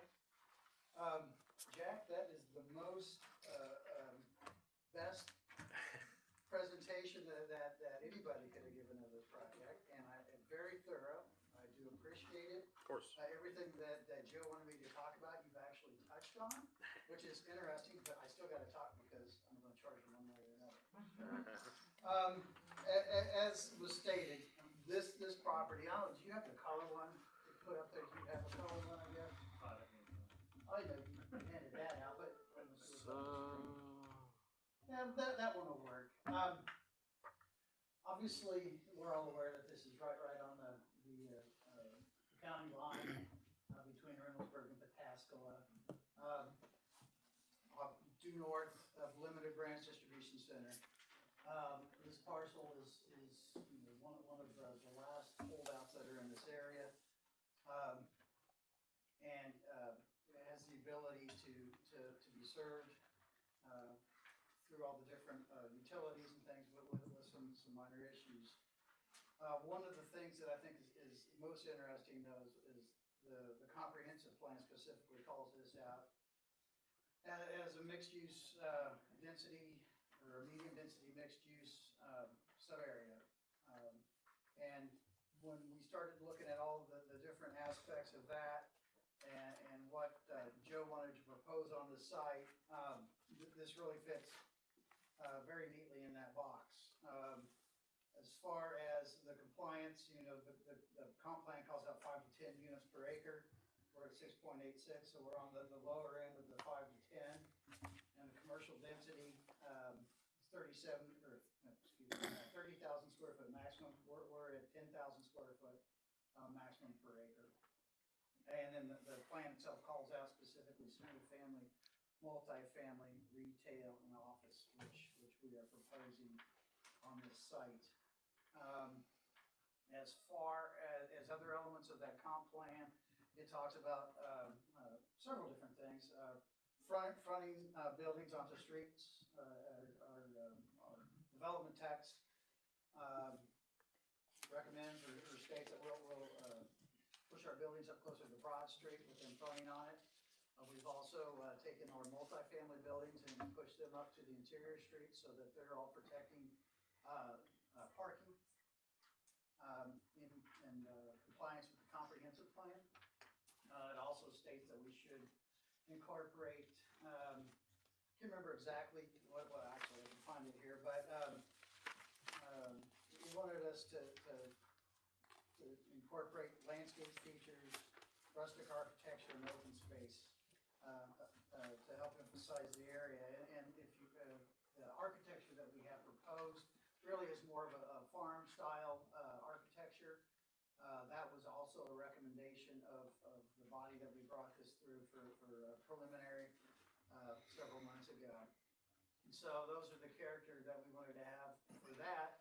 As far as the preservation, we're still impacting woods, but we are preserving those things outside of the developable area to the greatest extent possible to maintain buffers to the existing residents to our east on Taylor Road.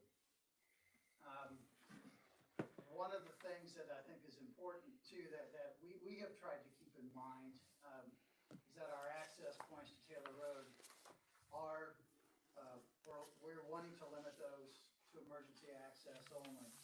If we see those as being gated or with bollards, depends on what the fire department wants.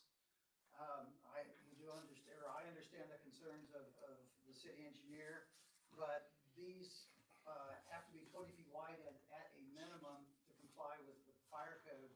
And those could be used as streets for people to go in and out if there's a culvert that needs to be replaced. A culvert isn't going to be replaced every day. It's every, 20, 30, 40 years? I don't know. But that's what the emergency access is there for. And I'm making an assumption that people on Taylor probably would rather have an emergency access there than an access from the subdivision. But as far as the rest of the plan is concerned, the open space, we're meeting that. We've taken out the setbacks, we've taken out the ponding area, and we've we've met the open space criteria. And actually, we'll go get a little bit higher than that. I was, and Jack pointed out that we had no open space shown on the commercial lots.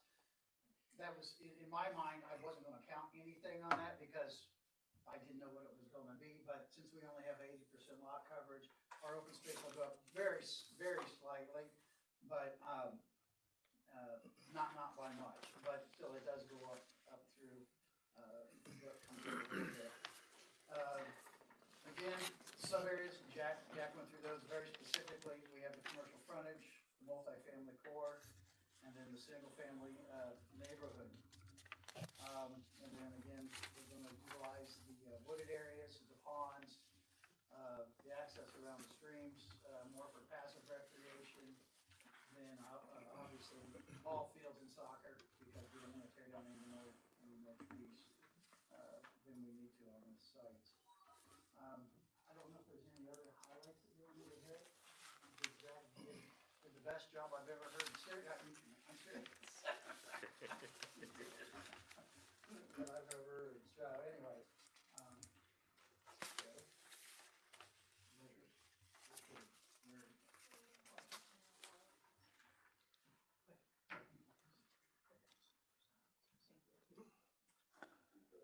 Good evening, I'm Larry Creed with DMHT, 5500 New Albany Road in Columbus. We did the traffic study for the applicant.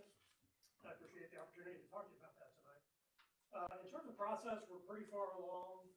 We met with the city's engineering team to talk about the scope of the study, what all they wanted us to look at some time ago. We've gone out and done our data collection, our traffic counts and so forth, and prepared an initial submittal of the traffic study, which the city has reviewed and given us review comments on. And we're in the process of addressing those comments, and we should have the second submission of the study going in here pretty shortly. So in terms of our scope, we're basically focused on our site access points. There's 3 of them as been described, and then the next sort of major intersection in each direction, which in this case is TS Tech signal and the Broad Street Taylor Road signalized intersection. So those are the points that we're looking at for our traffic study. In terms of methodology, Pataskala pretty much follows ODOT's guidelines for traffic study preparation. So all of the building blocks and counts and how we adjust volumes and capacity analysis and turn lane warrants and those things that we use are all sort of common to ODOT traffic studies and a lot of other jurisdictions as well. So there's really nothing unusual about this particular study that I need to talk to you about tonight. So moving on then to our findings. So at the site access points, we do find that a traffic signal will be warranted at the main full movement access point. And I think that's fortunate for everyone, given the level of traffic on Broad Street. It'd be pretty difficult to get in and out of here without a signal. So we were happy to find that we do meet the criteria of the city and ODOT for installing a traffic signal. And with regard to the operation of that signal, I would point out that the site intersection at East Broad Street is a T. We just come in from the north, there's nothing on the other side. The adjacent intersections at Taylor Road and TS Tech are 4-lane intersections with left turn phases and a lot more going on at the traffic signals. So our site access will operate quite a bit more efficiently than most of the other signals that you see up and down East Broad Street.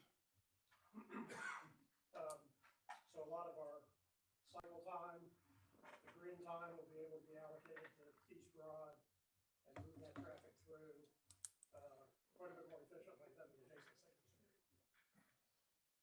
At the right in, right out access points that are on either side of the signalized intersection, we look at turn lane warrants at those locations using our criteria, which there's already left turn lanes on East Broad Street, so we're focused on the need for any right turn drops. And so at the easternmost access point, which would be your westbound right turn movement into the site, we do need the criteria that add a right turn lane into that right in, right out driveway. And then by the time you, step through that access point, the signalized access point, and get to the eastern access point, you do not meet the criteria to put in a drop lane there. And so those are the results for the site access points. Now, Broad and Taylor, as you know, the city has an impact fee ordinance. And some time ago, the city did a comprehensive traffic study, looking at the full build out of your comprehensive plan and what sort of transportation infrastructure was needed to support the comprehensive plan, and fully implemented, and there's a report on that. So there's a number of improvements proposed at Broad and Taylor, and those are funded through the impact fees, which this applicant is required to pay based on the number of units and square footage of commercial development. So our analysis of Broad and Taylor was more of a check on that work that's already been done by the city, to ensure that we're sort of still on track with those improvements. In addition to the impact fee improvements, ODOT has a current project going on at Broad and Taylor as a result of the safety study. And ODOT is carrying an eastbound through lane through the intersection. So currently, as you approach Taylor on Broad eastbound, there's left through, and then the second through lane that comes from Columbus is a right only at Taylor. So when ODOT's done, there'll be 2 eastbound through lanes plus the right turn lane. So I think that's a nice project that's going to help Broad and Taylor a lot.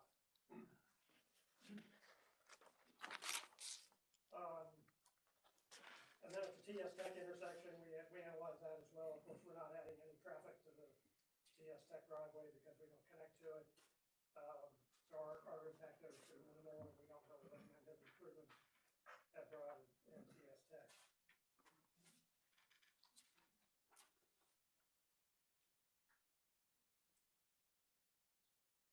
The last thing I wanted to touch on was that working with city staff, they wanted us to take a look at signal coordination, since we are introducing a new traffic signal, and that's important.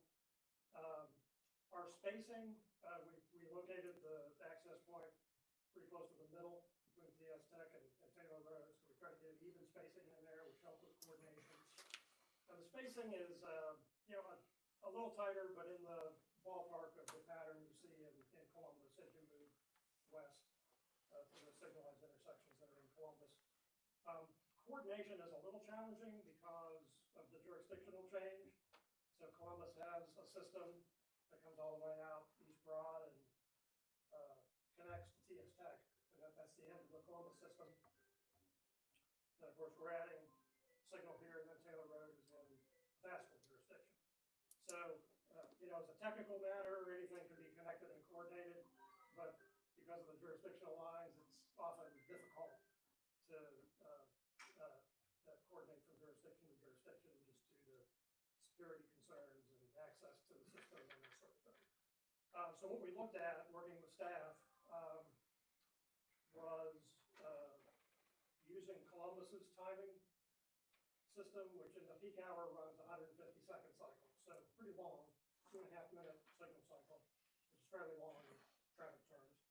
So using that pattern and timing our proposed signal and the Taylor Road signal with that. Probably not hardwiring communication between the 2 jurisdictions, just because that's difficult to do. But you can do some time-based approaches that don't require access to the adjacent jurisdictions cabinets and that sort of thing. So we could run that 150-second cycle. There's some advantages and disadvantages to that. We also looked at a little shorter cycle, 120 seconds, 2-minute cycle, which is closer to what Broad and Taylor runs now. And so you'd have a little bit of a break between the Columbus system and the Pataskala system, starting with our new signal. That performed a little better in a lot of ways. But that's something that we'll continue to work out with the city staff and make a final recommendation on in our report. The nice thing about those kinds of issues is they're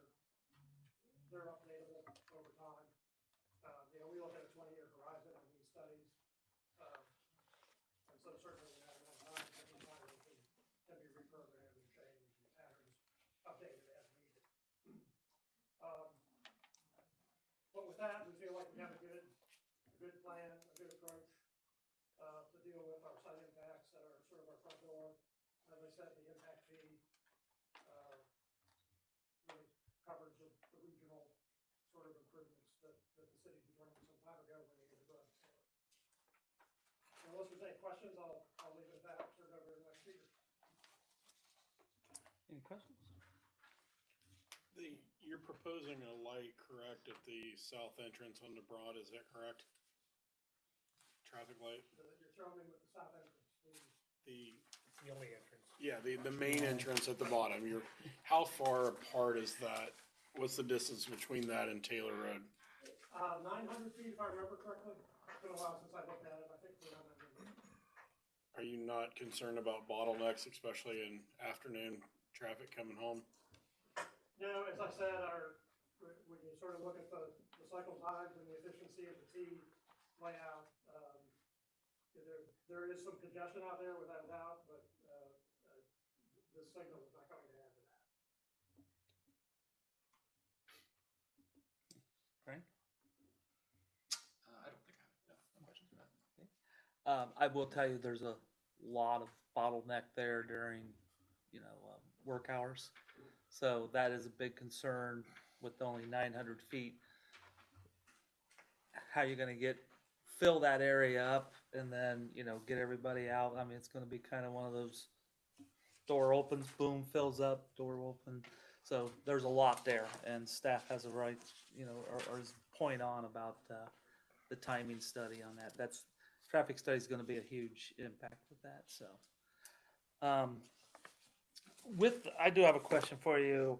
You have two out parcels for sub-area A for commercial.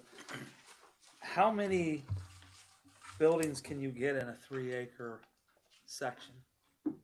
Well, I think we were pretty conservative about that in terms of, so what we do is we take the land plan and we have a lot of data sources and equations we use to sort of convert land use into trips. I'm sure you've heard that description before for other cases.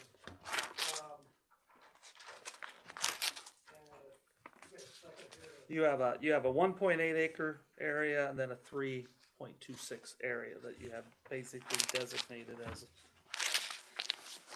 sub area A. 4A and 4B.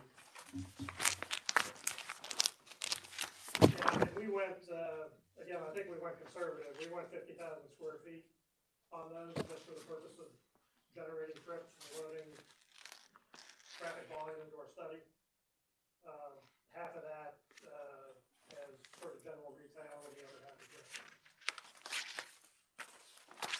An idea again, how many buildings you think you'll be impacting into there? I mean, I think the vision was for, maybe Todd can probably answer that better than I can. I think the vision was the retail would be a small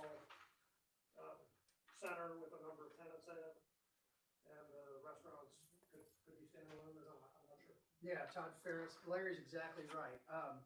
If it's a strip center, it could be one building. So the 3.8 could have 38,000 square foot in one building. It depends on an end user.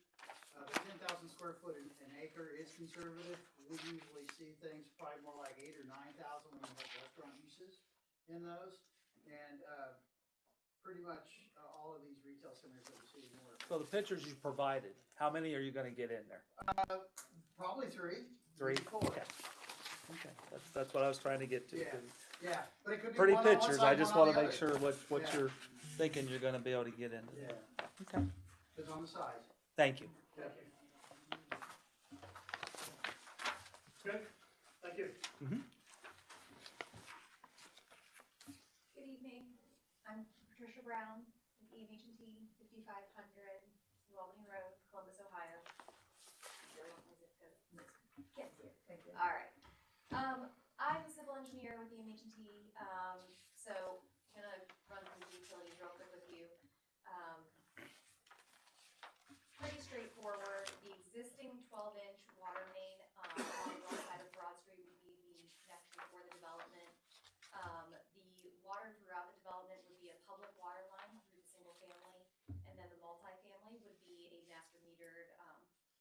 water system, and then the commercial would obviously have their own private meters for each of those buildings. The sewer, as noted, we have been working with Licking Regional for the sewer capacity downstream. We have started the analysis of the capacity requirements on our site. The site currently is tributary to the existing 8-inch sanitary line that is along the north side of Broad Street. That does drain to the existing pump station that's currently located in the Killarney Woods development. So we are continuing with those discussions. Licking Regional brought up the concerns of the downstream capacity early on, and we've been reviewing through calculations, and we actually have another meeting on the books with them even this week. So we are continuing to coordinate all of those efforts. And then as far as the stormwater, we do have the stormwater facilities as shown on the plan. They are intended to be regional stormwater facilities, one on either side of the stream, and they will outlet to the stream. With that, we do fully acknowledge there is the Lomar, or the floodplain on the site for FEMA, and any fills within the floodplain itself would need to have a flood study associated with it. We would need to pull the floodplain permit with the city, and we would then have to do a Lomar F with FEMA itself to be able to get that permit. Again, those are all things that we would need to work through, and acknowledging the city references the City of Columbus stormwater manual. These basins would fully, be in compliance with the City of Pataskala in what parts of the City of Columbus stormwater manual we use. But it should be noted that the stormwater manual does allow for variances for their things such as stormwater basins. So we, again, we will continue to work with staff. We're happy to do so. We want to make sure that this is a good community and product for everybody. And the fire access.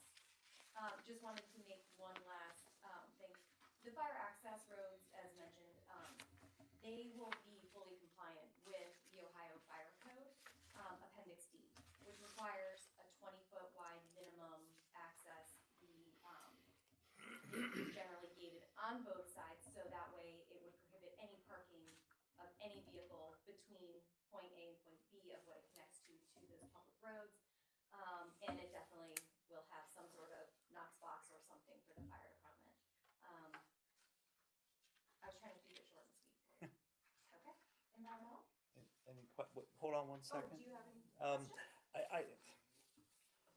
Do you have a expectation on the sewage where you feel, or water, where you feel the water will be, taken care of? The sanitary sewer is the capacity issue downstream. We still are, early in the discussions. I know that Licking Regional has proposed perhaps either some offline storage tanks for the sewage and things like that. Where those would be located is yet to be determined. If that is even the way that it does get mitigated, all things yet to be determined. But there would have to be more studies for that. Okay. Because, as you heard, we cannot, if we put approval on it to go to city council, it's gonna be hard for us to do things like that without having a lot of definite things already down on paper. Right. Understood. Okay. I have a question. Sorry, I'm so we're not sorry. done with you. We'll just go down the line. The proposed retention pond, so it sounds like you're gonna go and the direction of trying to work with FEMA and get any kind of variances or floodplain revisions that you can get instead of redesigning the development, I think correct? that is still yet to be determined. Obviously, we have to do, we still have to do a full topo on the site. We need to do a number of things to make sure, what we have to work with. But as far as the variances, that would be more to the City of Columbus manual. FEMA, it's just, the actual permit itself. Because FEMA does not have a regulation against stormwater basins and floodplains. They just need to make sure that, the flood study meets their parameters, that we don't raise the, base flood elevation more than 1 foot, along the stream itself. And then, also the compensatory cut and fill to establish that. Okay, so it sounds like you're going to move in the direction of trying to use this plan as is and get the appropriate sign off from FEMA and whatever Could be. variances you can get from the City of Columbus manual. Yes. Right? Okay, Okay. Thank you. I promise I'm leaving now. okay, thank you.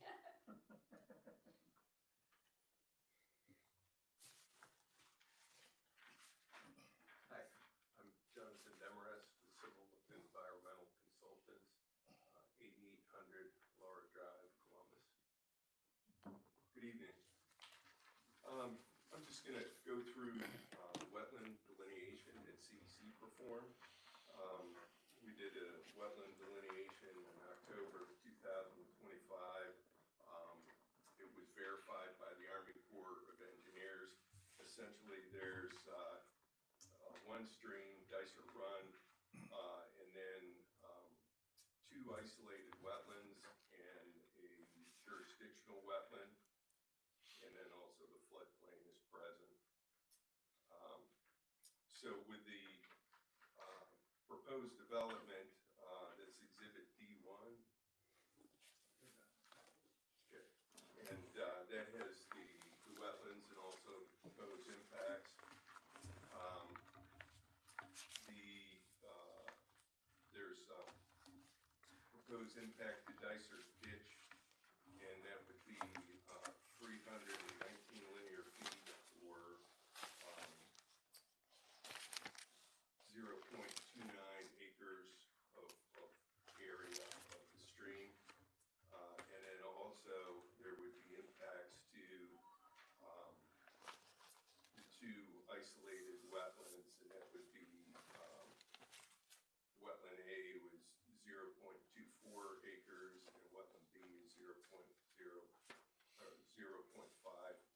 acres. You know, when we first looked at this, we were looking at avoidance. So the avoidance strategy was to avoid wetland C, which is the only jurisdictional wetland in the northwest corner. That's 0.3 acres. And then also 1,237 linear feet of Dicer Run as well.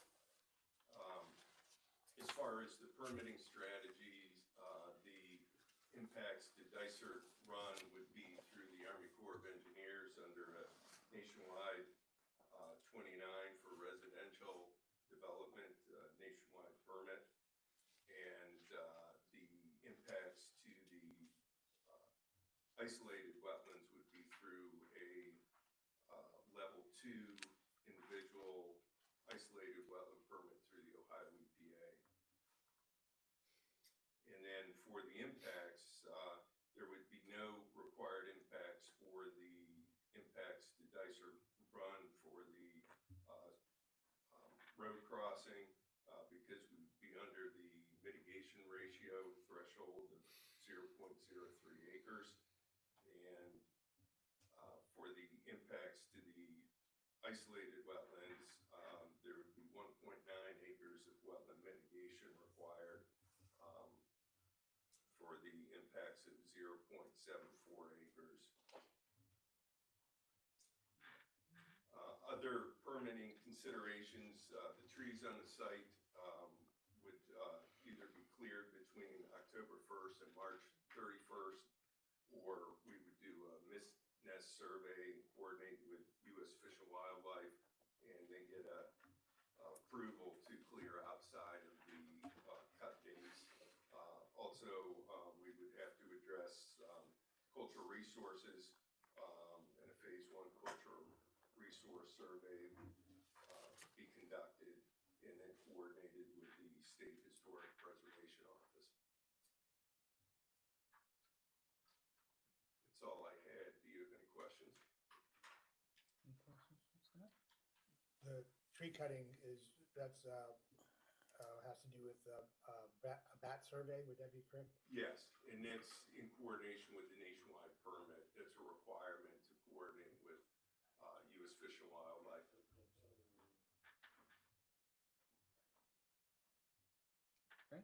So I'm kind of seeing a pattern here. It sounds like we're really trying to focus on mitigation versus like trying to focus on on a proper design. Maybe more than, is there, what's the reason for that? It just seems like we're trying to like, we designed the ponds here, there's wetlands, and floodplains there, but we want to kind of work around this. We're working around this, we need more permits. Why is there so much emphasis on that?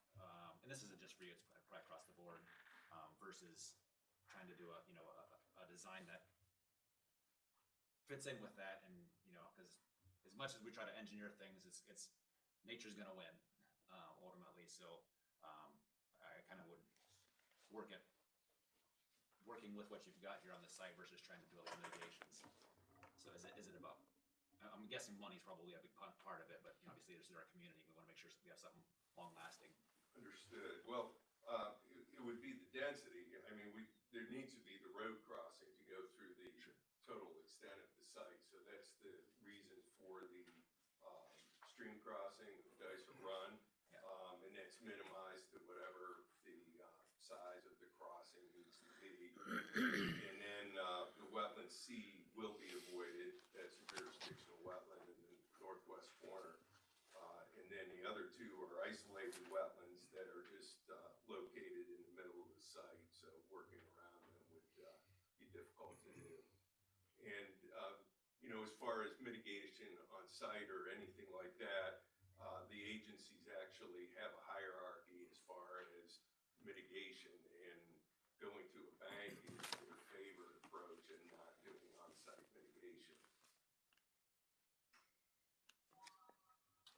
What do you mean going to a bank? Like It would be, putting a bank of credit so it's a pooled Right. mitigation area, so it's approved by the Corps and EPA, and you would essentially buy credits into that to offset the impacts of disturbing the isolated wetlands on site. Okay. Yeah, I would give it some thought of as if there's, it's not just the wetlands. I understand the wetlands part of it, and you have to cross it. I understand all that. It's just more of a, like this floodplain, when we're building a couple of floodplains, I get the density, that comes down to money. But yeah, it's just, I feel like it's gonna cause some problems down the road, and I think looking at the design and trying to work with the design would be a good idea here. So, thank you. Frank? Or, I'm sorry, Tim? I agree with him. I think that it seems like it would make more sense to work with the land that you have there, and instead of making so many divergences, leave that to your application. I would want to hear, I would have questions for the actual applicant. Yeah, I mean, I'm looking at this the same kind of way Frank is, and the wetlands that you're, talking about, the front ones, they basically affect building 11, building 13, and partial of building 12. I mean, what if you made that commercial also and left that area as wetland, and then, you still could make some profit off of the buildings that are, that could fit into that area, but then not mess with the wetlands. Yeah. That would be something I would seriously consider. You would be taking an area away, but you could still put commercial in there, or whatever you had there for the out parcel section, right on the other side of that road. They're still right there together. Another thing is they could continue this green space along All the way the Dyson across, Creek yeah. all the way across, instead of putting a culvert underneath, and use the lots 80, 79, 78, 77 as green space and trees to minimize the impact of that stream. So just something to think about. I mean, and again, it would, I understand you're not gonna get all the multifamily, buildings in there, but you could still put commercial in there maybe. Yeah, I mean, from our standpoint. I get it. obviously the development, we look at these as, categories of wetlands. And I know, from the standpoint of the criteria of preservation of wetlands, these are very small, elements as far as these isolated wetlands. I mean, isolated wetlands occur everywhere in most farm fields and most developments that just have a low, area where water ponds. It's not a high, delineated or high quality of wetland. We believe that we probably offer better resources, because we are buying credits typically, we would be buying credits for these that are double the size. So whatever wetland we do mitigate here, we have to buy twice as much. What region do the credits cover? They typically have to always cover the actual tributary area that these. But is this a watershed region? Correct, So yes. this would be the Muskingum watershed? They're actually broken down into specific watersheds. I don't have that. I don't have my full report. It's in our full report. But they have to be bought in that watershed. So the full, land banks, land banks are obviously. But the point is, if you're buying a credit and it goes for a whole watershed, it could be a credit that doesn't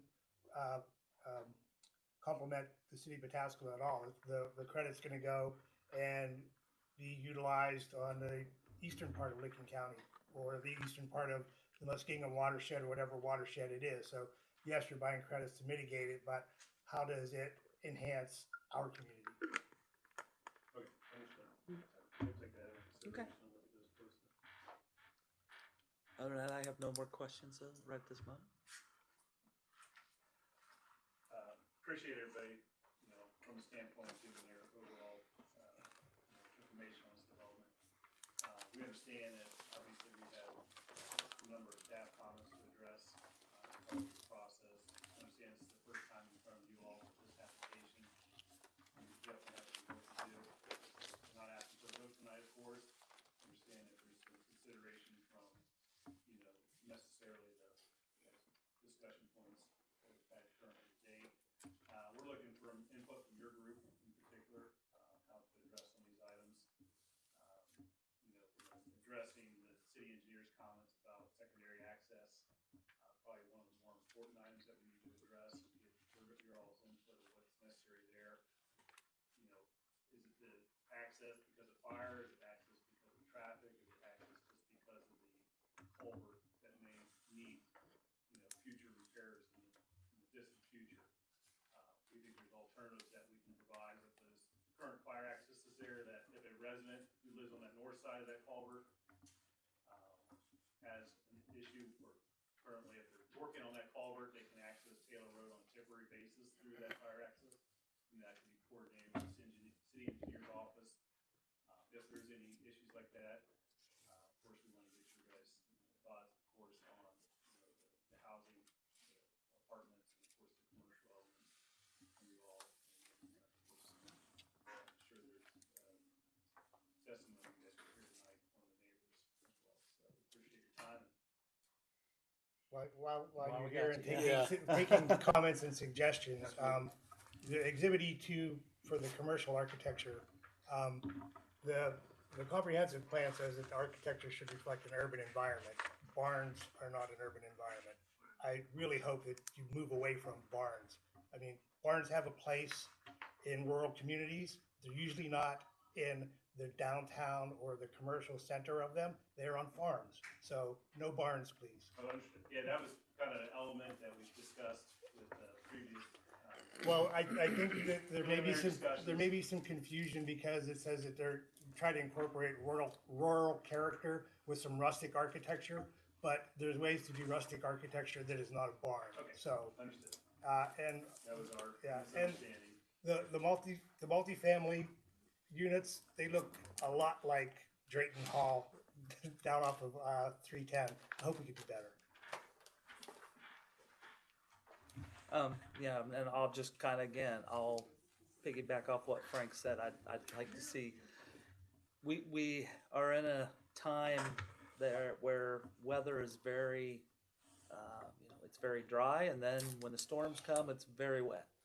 And you know, I'm afraid because nature does win, and I'm afraid with all the messing with the wetlands and that, and maybe there's something you can do a little different. You know, I understand the reason for wanting all the multifamily, but I agree it's awfully clustered. It's awful dorm looking. You know, I think there's something that you can do there to clean that up and maybe use that space for other financial gain, but not just all residential. I want to say thank you for your comments around allowing you more time to, obviously, Jack's research and his report and on this. You obviously have some work to clean up on there. The bottlenecks on traffic, they've talked about the wetlands enough. I don't need to add that. When you come east from Reynoldsburg into Pataskala in the evening, that's already backed up. The traffic study is probably not going to give you anything surprising there unless Broad Street is reconfigured somehow with an additional lane, if that's proposed. But the way it currently is, you have one lane centered and two lanes going, one east or one south, one north off of there. Having an additional light 900 feet away from it, that's a concern. That's a real concern that I don't like on your plan. I'll leave it at that. I think you got some cleanup work to do, but until that traffic study really comes back and identifies that, with that much congestion, and I understand 6.8 per acre, whatever the square footage, 10,000 square foot, all that. I understand that it meets the plan, but in this specific area with this intersection, you're asking a lot of that intersection the way it's configured now. Please take that seriously. Please look at it. Thank you. I think you guys hit all the kind of the main points there. The floodplain, the traffic. There were some comments in there. I mean, there's a lot of comments. I think might adjust some of the like the height of the building. I think was it 45 feet for some of the apartments, and need to be I think at 35 feet is what the code recommends. So that might change some of the density of things there as well. So so I think addressing a lot of that stuff is going to help a lot and kind of get a better picture of what's going on. And I can definitely give you a personal traffic study. There's not a week that doesn't go by where the turn lane heading south, cars just shoot right through there, and you know, even though it's supposed to be a turn only, I mean, it's already so congested that people just literally start shooting through on the turn lane. They tried to put little flag things up, and people just drove right over top of them. So there's a lot right now going on with that intersection, and I watch it every week. Just wait for who's going to do it this week. Right in front of the gas station. Right in front of the gas station. Yep. And everybody honks their horn and yells, and people just keep right on going. So that's a personal traffic study for you. Sure, I need to step off for a minute. I'll be right back. Go ahead. Okay. I think that's all we got in questions right now. Yep. Thank you. Appreciate it. Okay, moving on to the public. Diana Millen. We want to take a moment. You okay? Tim, do you want to take a moment for a second? I'm fine. I'm good. Unless, are we going to let them finish this up and then we will? Yeah, that sounds good. Do you swear affirm the testimony you're about to give is the truth, the whole truth, and nothing but the truth, so you got? 3 minutes. I don't know how many speakers she has. Just 1 second, dear. Lisa, how many do you have? Speakers do we I have? have 1, 2, 3. Okay. We're trying to keep it to 3 minutes, just so you know. Hardly anything people have talked about all night in the back. But what I do know, I hope you're not seriously thinking about changing this rezoning from general business. 455 parcels will certainly create a lot more people, a lot more traffic, a lot more confusion than a few businesses would. I live on Taylor Road, suppose any of you live out this way, and you have no idea what it's like on North and South Taylor Road and East Broad Street, that whole area. And so I'm here to talk about the rezoning from general business to medium density. First, I want to address the construction that is going on in this area, and there's a lot of it, to say the least. We have a left-hand turn lane and mini mall going on at the corner of East Broad Street and Summit Station Road, plus the widening of Broad Street going east from Summit Road. The next big construction site is called Core 5, that is going in on South Taylor Road, about a block off of East Broad. It consists of 3 large warehouses, which are already there, and will create 400 plus jobs. So more traffic on Taylor Road. We also have the continuing construction on Wagner Road, which is not complete, and that traffic is routed to, guess where? Taylor Road. On North Taylor Road, we have all the semi-trucks from the Columbus parking lot coming and going 24/7, non-stop on our little 2-lane road. Plus, we have the traffic from the industrial park, and I believe there's like 20-some businesses back there. We also have that business. And we also have a large parcel of land that's for sale on North Taylor Road near Kennedy. I have no idea what will eventually be built there, but I'm sure there will be someday. And whatever it will be, more traffic. You have no idea how much traffic consumes Taylor Road. We also have the construction on East Broad Street near Mount Carmel and Nokia, and that sometimes backs up traffic. I live on Taylor Road, and the traffic is continually backed up. It sits in front of my house. I can see backed up, clear back as far as the railroad tracks. Time. Can you hear me? No, time. Pardon? You have 3 minutes and I it's, have it's 3 time. minutes, And okay. that was your 3 minutes, ma'am. Okay, concerning the residential. General Ma'am, business would attract ma'am. much less traffic and Ma'am. congestion. You're speaking, Ma'am. time is complete. Your 3 minutes is complete. I'm sorry. 95 single-family and 360 multi-unit family combined with commercial parcels are a total of 455 total residential units. Ma'am, your 3 minutes is complete. I'm Pardon? sorry. You've used your 3 minutes. I can't hear you. You've used your 3 minutes. I'm sorry. You had 3 minutes. No, that's it. You've used your 3 minutes. I'm sorry. Do I have to come back? I thought it was 5 minutes. No, we stated 3 minutes right at the beginning, right at, Oh, if I'd known that, I wouldn't have. I wanted to say how, just real quick, can you give me a minute? yes, ma'am. It's a newspaper article I read. Based on the records of Metro Development located in Old Worthington, is a very active developer in the eastern suburbs in Columbus and Reynoldsburg. While they have associated with multiple rezoning attempts in the immediate vicinity, including Wagner Road, specific proposal to rezone 8670 Gross Street is likely part of their ongoing efforts to build high density.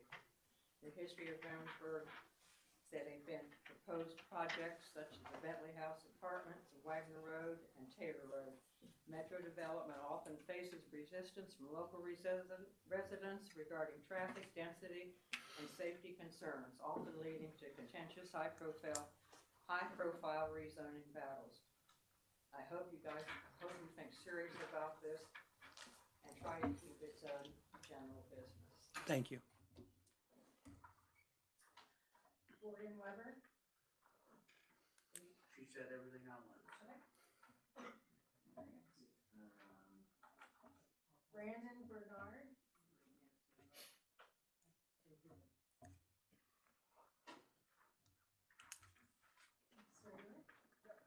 swear affirm the testimony you're about to give is the truth, the whole truth, and nothing but the truth, so help you God. All right, and then just state your name and address, please. All right, Brandon Bernard, 341 North Belmar Drive. All right, so I am 2 streets over from Taylor Road. As we all know, when we have those good heavy rains, I've got a double lot and, yep, right. Two houses down. But yeah, when we have those heavy rains, I've got an extra lot. And my whole right side of the lot, it floods. From there, it streams its way through to over there. Over the past year, it's gotten a lot better from the improvement from the sewer line. One of my concerns is, if this does go through, we just got this area improved. Is it going to go back to being flooded again? Another concern is with the railroad tracks. If there's a train right there, I have seen it backed up to Berry. If there'd be emergency, it could go, traffic could go worse. With the Zoom car wash, I usually go down North Belmar to Berry to Taylor Road because right there, the Zoom car wash is a cluster at 4 o'clock, between 4 and 6 o'clock. I know that you guys reduced the speed limit down to 45, but that's still too fast to there. You cannot make a left on North Belmar Drive. If we don't need this right now, I think it can be used for something else besides apartments. Right now, with Looking Heights, the schools, they've already bought land on Morse Road for another school. How many more students is this going to help? How many kids will this apartment complex hold? Will we need to build another school? Again, I just think right now, I think there's, you guys have mentioned a lot of good points about this site. And I think right now, apartments is not what we need right there. Thank you guys, zoning team. Really appreciate you guys. And you guys brought up really good points to the developers. I am glad to hear that it's water's better, because I know you've been here before, so it's good to hear that it's a the lot flood's better. better. What would you like? What would you like to see it? You said it could be used for something different. Something different. I mean, our closest. I know, from a point of, someone needs to make money, but like a dog park. The closest dog park to there is in Gahanna. Our restaurants right now, right there in front of Meyer, we have the Mexican place. We've got the wing place. We're done there's something else besides fast food. Right, like that intersection, it's not designed for anything. Just because making that left-hand turn, making a right-hand turn, something. I think if it could be a entrance from the TS Tech side, that's what needs to happen. You cannot make a left or a right on Broad Street right there. Be great to have an access road going right over to it. I talked to my kids about this. My kids are 9 and 10. They said that there's no dog park around here, and I'm like, you know what? That is a very valid point. I don't know where we could put one in at, but something other than apartments right there to help with the flooding. Thank you. Right. Thank you, sir. Thank you guys. Appreciate your time. Anybody else? Rob Platt.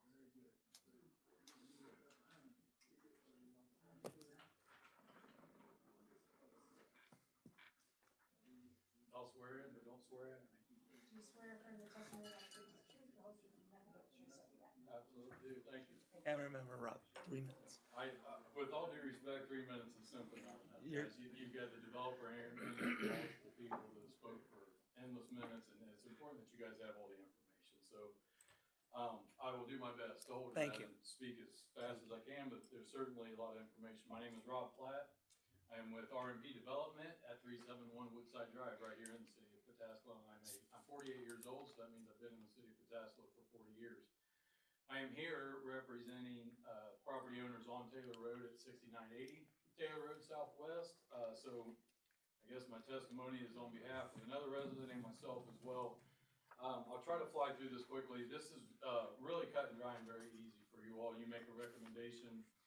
to city council. As Jack was clear, you cannot have contract zoning, so this is simply the cart before the horse. This application is not ready to come to the city. There are a number of changes that need to be made. If you look, I was gonna go through your staff report and point out some things, but most importantly, if you look at page 18, or I'm sorry, 8, you guys have 18 items to consider. Page 8, and if you really look at A, G, and H, the developer simply can't meet those. Specifically, letter G, adequate public services. So I want to address the utilities, and if there's any question on my knowledge and expertise on this, I would defer to Jack and Scott and Lisa. I'm sure they would tell you I know what I'm talking about. First of all, there was not a meeting with Licking Regional Water and Sewer District. There was a phone call, Kyle Shreves with the MH&T. So I don't remember exactly what was said earlier, but it's important to point out that you guys have accurate information. In which the water district did let them know that there is not adequate sewer to serve that site. It was pointed out that there's a pump station in front of Killarney Woods. That is true. It pumps it back to right around the Dairy Queen. It comes south under Broad, and then it goes to the Annette Drive pump station. That one also needs upgraded. There are significant issues there. And while I am not an engineer, I will tell you, I've seen enough projects. I'm sure we're there looking at millions of dollars, a few $1 million. It's not cheap to upgrade those. The question becomes, who pays that? Does the developer pay that? We don't know because they haven't put it in their application. They don't even know what they need. The water district can't tell them that they have capacity because they've not given them enough information.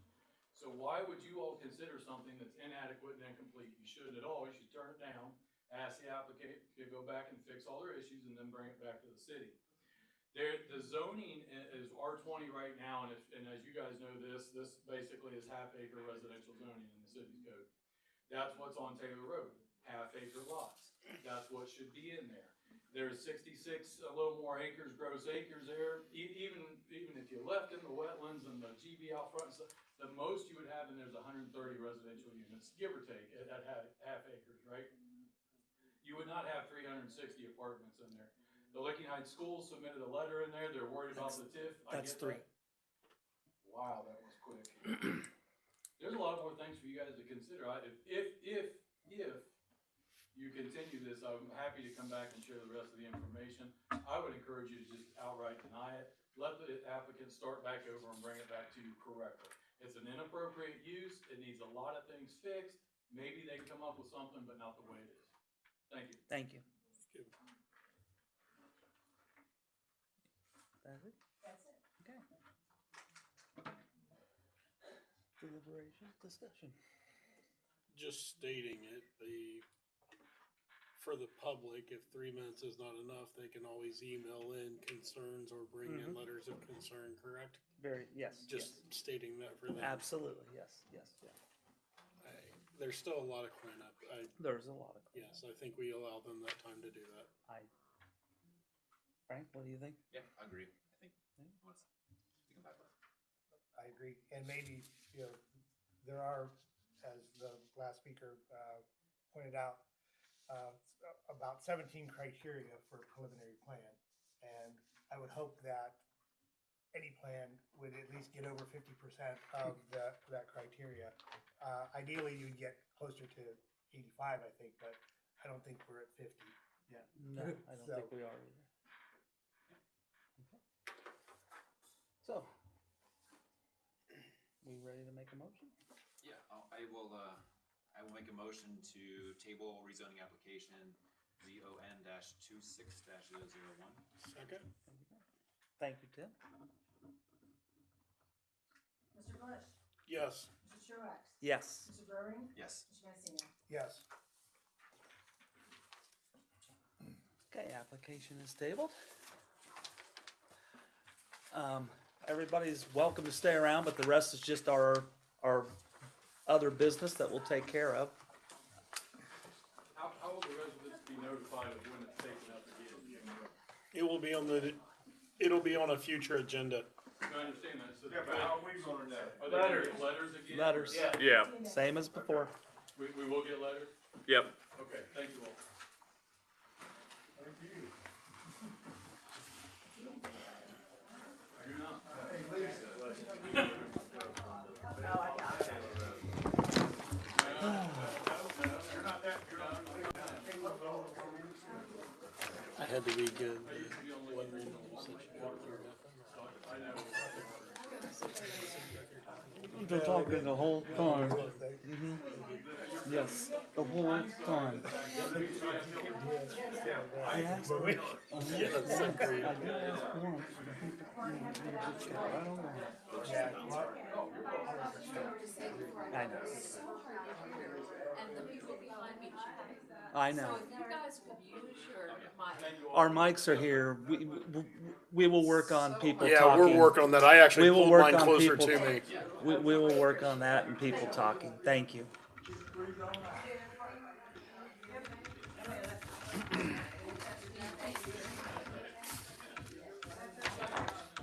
All right, what did I do with my thing here? All right. Yes.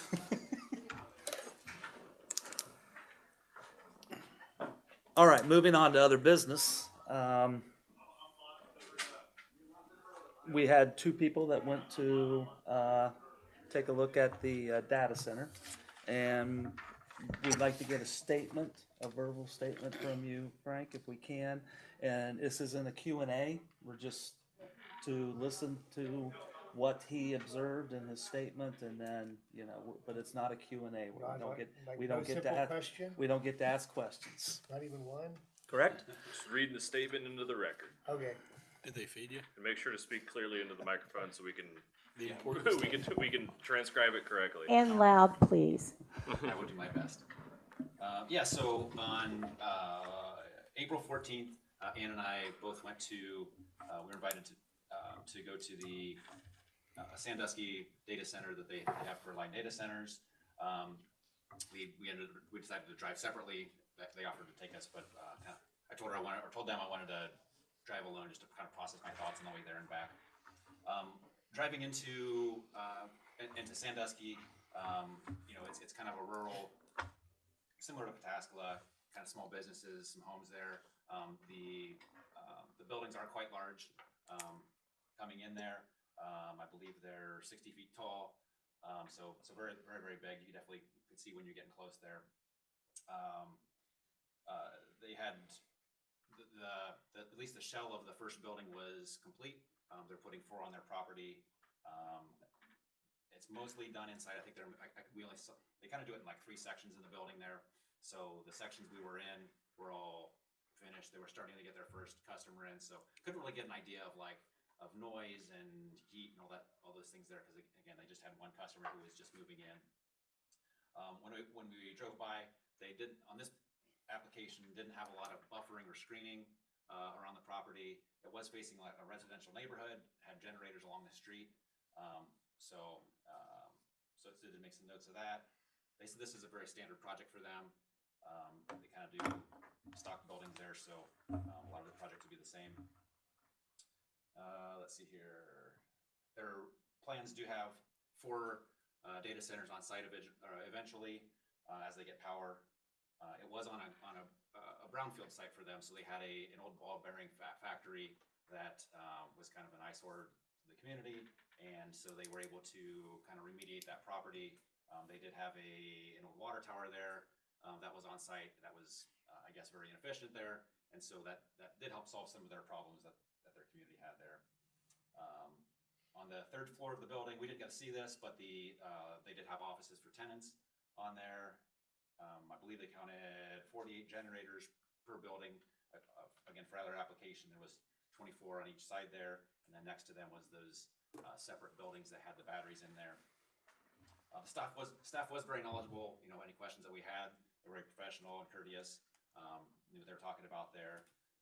Again, we only got to see the one customer, you know, in their data hall area. We're not allowed to take pictures on the data hall and some of the generators and their proprietary technology, which I understand.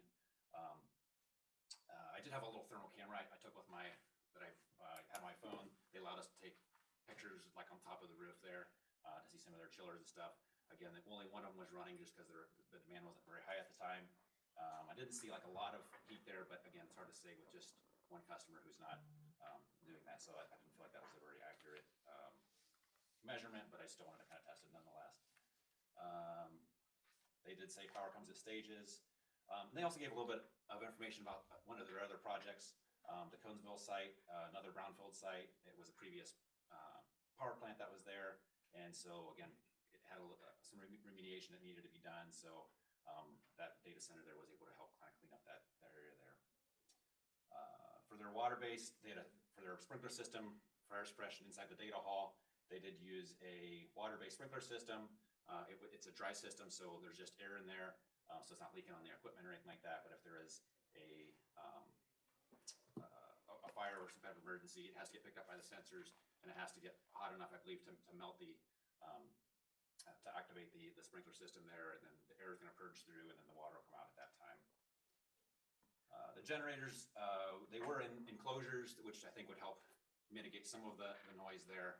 We did ask them to turn one on, but I guess they weren't able to due to, I guess EPA has some restrictions on that as far as when they can run, and they weren't permitted to do that at that time. Let's see here. But yeah, it would still get quite noisy, I think, if they were doing a test or had to run for a power outage or anything like that. Let's see, and then just the batteries, they were outside. They did say that if there was a fire or something like that inside one of those battery containers there, that they're kind of all self-contained, so it shouldn't spread there. I don't know how they measure that or not, but that was just the comment they made. But if it does catch fire, that would have to be just let it burn out, because there's not really a way to put that fire out there. So we did not get to see the office spaces, I guess just due to the privacy things there, but it was a good visit there. Helpful to see the site there and kind of get a picture of what was offered. Definitely, if an opportunity comes up for, wish more people could have come from the city or from the zoning board, but I'm glad we had the opportunity to do that kind of on short notice there. So I believe that is all I have. Thank you very much. Thank you. Very Thanks, Matt. thorough. Thank you. Can he send out pictures to us? I didn't get a lot, but if I'm permitted, well, I don't know if I'm permitted to or not. That's the question. Can he send To out just pictures us that he only. took? You can send pictures to folks, but just don't have any discussions Right. with Okay. more than 3 people. Would it be better if he sent them to you and then you distributed them to us? I can do that. Okay. but That we'll way just we're not make getting sure into- if these are distributed, do not reply all. Or if you like blind copy everybody so they can't hit reply all and Okay. send a response to everybody. Okay, yeah, I didn't get a lot. I got some kind of from my truck as I was driving in, and I had to get back, in a hurry afterwards for a Cub Scout thing. So didn't get to get a lot, but I'll send what I have. And then the question for you, Scott and Jack and Michaela, and when will we allow her to be, if they're coming next meeting, I think it would behoove us to have Ann's. I'll coordinate with Ann. Will you? Yeah. Have her Okay. send, have her send a Have her statement to send you. it to us. and That do way this- we have And do her the same statement. like they're on the pictures. Yes. I think it would just behoove us to have that before, Yes. Yes, absolutely. if we can do that. Yeah, we can ask her to provide that in writing prior to the hearing. Perfect, thank you. Scott, do you want to cover this today, or where exactly? I didn't see in here, where, do we want to do that now, or before or after? So what I was going to mention is, I'm sure Tim is fully familiar with this document. Rick, Tim, and Alex attended the development committee meeting on Monday as a kind of follow-up of our discussion after the last meeting, is like, if we wish to change code, how might we go about that? So that was the initial discussion with the development committee, say, hey, that's what this document is, here's kind of what we're thinking. Development committee, what do you think? They said, sure, I think we can beef up the code, let's go ahead and do that. From my perspective, I'm going to look through other zoning codes, just kind of start the research to see what's out there, look into what can and can't be in a zoning code, just trying to get some of that. The thought would be, instead of coming to planning commission and or development committee and just say, all right, throw out ideas, it would be to take this information and try and structure it into the existing code to see how that would work, just as a way to begin discussions and we have kind of a more focused approach. With that being said, if there is anything on this list or anything that perhaps wasn't, if there's some specifics for what you were looking for that I can look into, for example, industrial establish or enhance usage standards for industrial consumption of basic resources such as water, electricity, and clean air. For example, that's just kind of the first one. If there's specifics, can that be quantified or qualified to give kind of here's a ballpark of what I'm thinking, or anything a little bit more specific, just so I can incorporate that as I start to do kind of my research into it to make sure that we're thinking one thing, okay, I know where we're going, or if it's, I don't think we can do that, here's a different approach, just so I have an idea of what folks are thinking.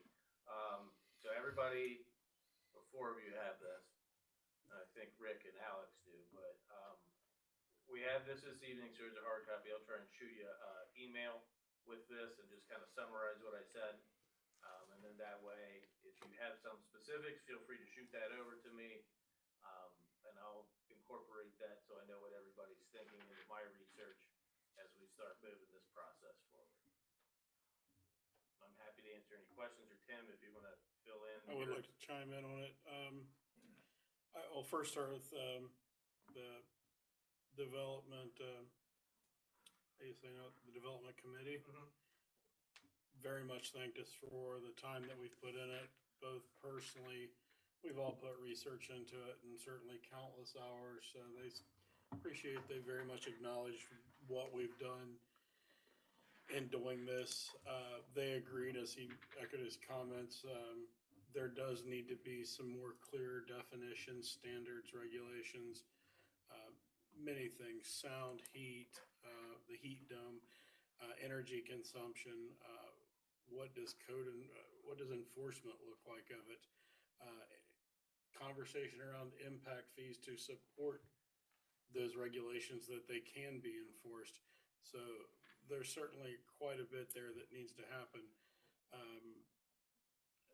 There was a couple things that were just hit and miss. The NDAs on there was I think they were, because there are times where NDAs are acceptable and needed. If, a great example is if there's a developer who wants to buy up a piece of property, somebody goes in and snatches that property up right before him just to tax him, basically, on it to make a quick dollar.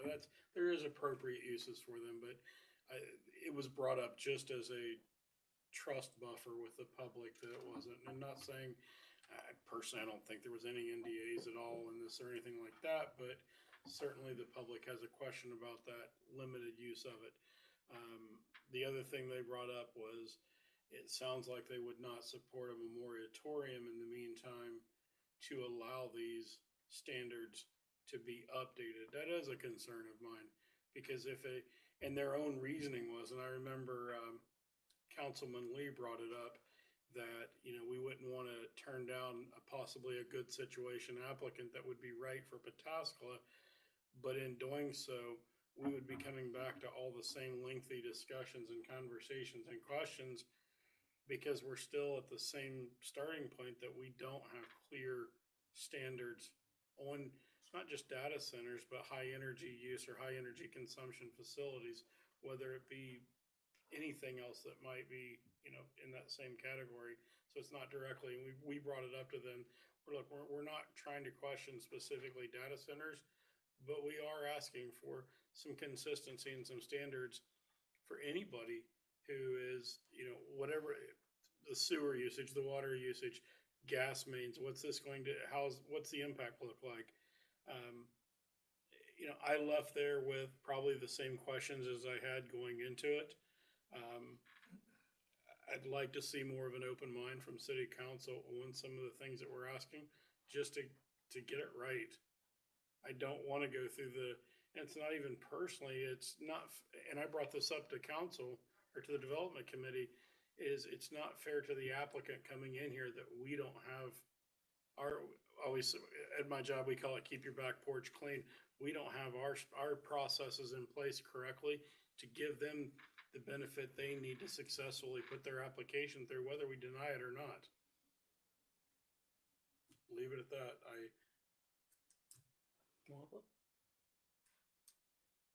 Thank you. Yep, you're welcome. With that, we move on to number 7, which we didn't have any absence, right, last time? So Correct. we'll skip by that. And has everybody had a chance to read the minutes?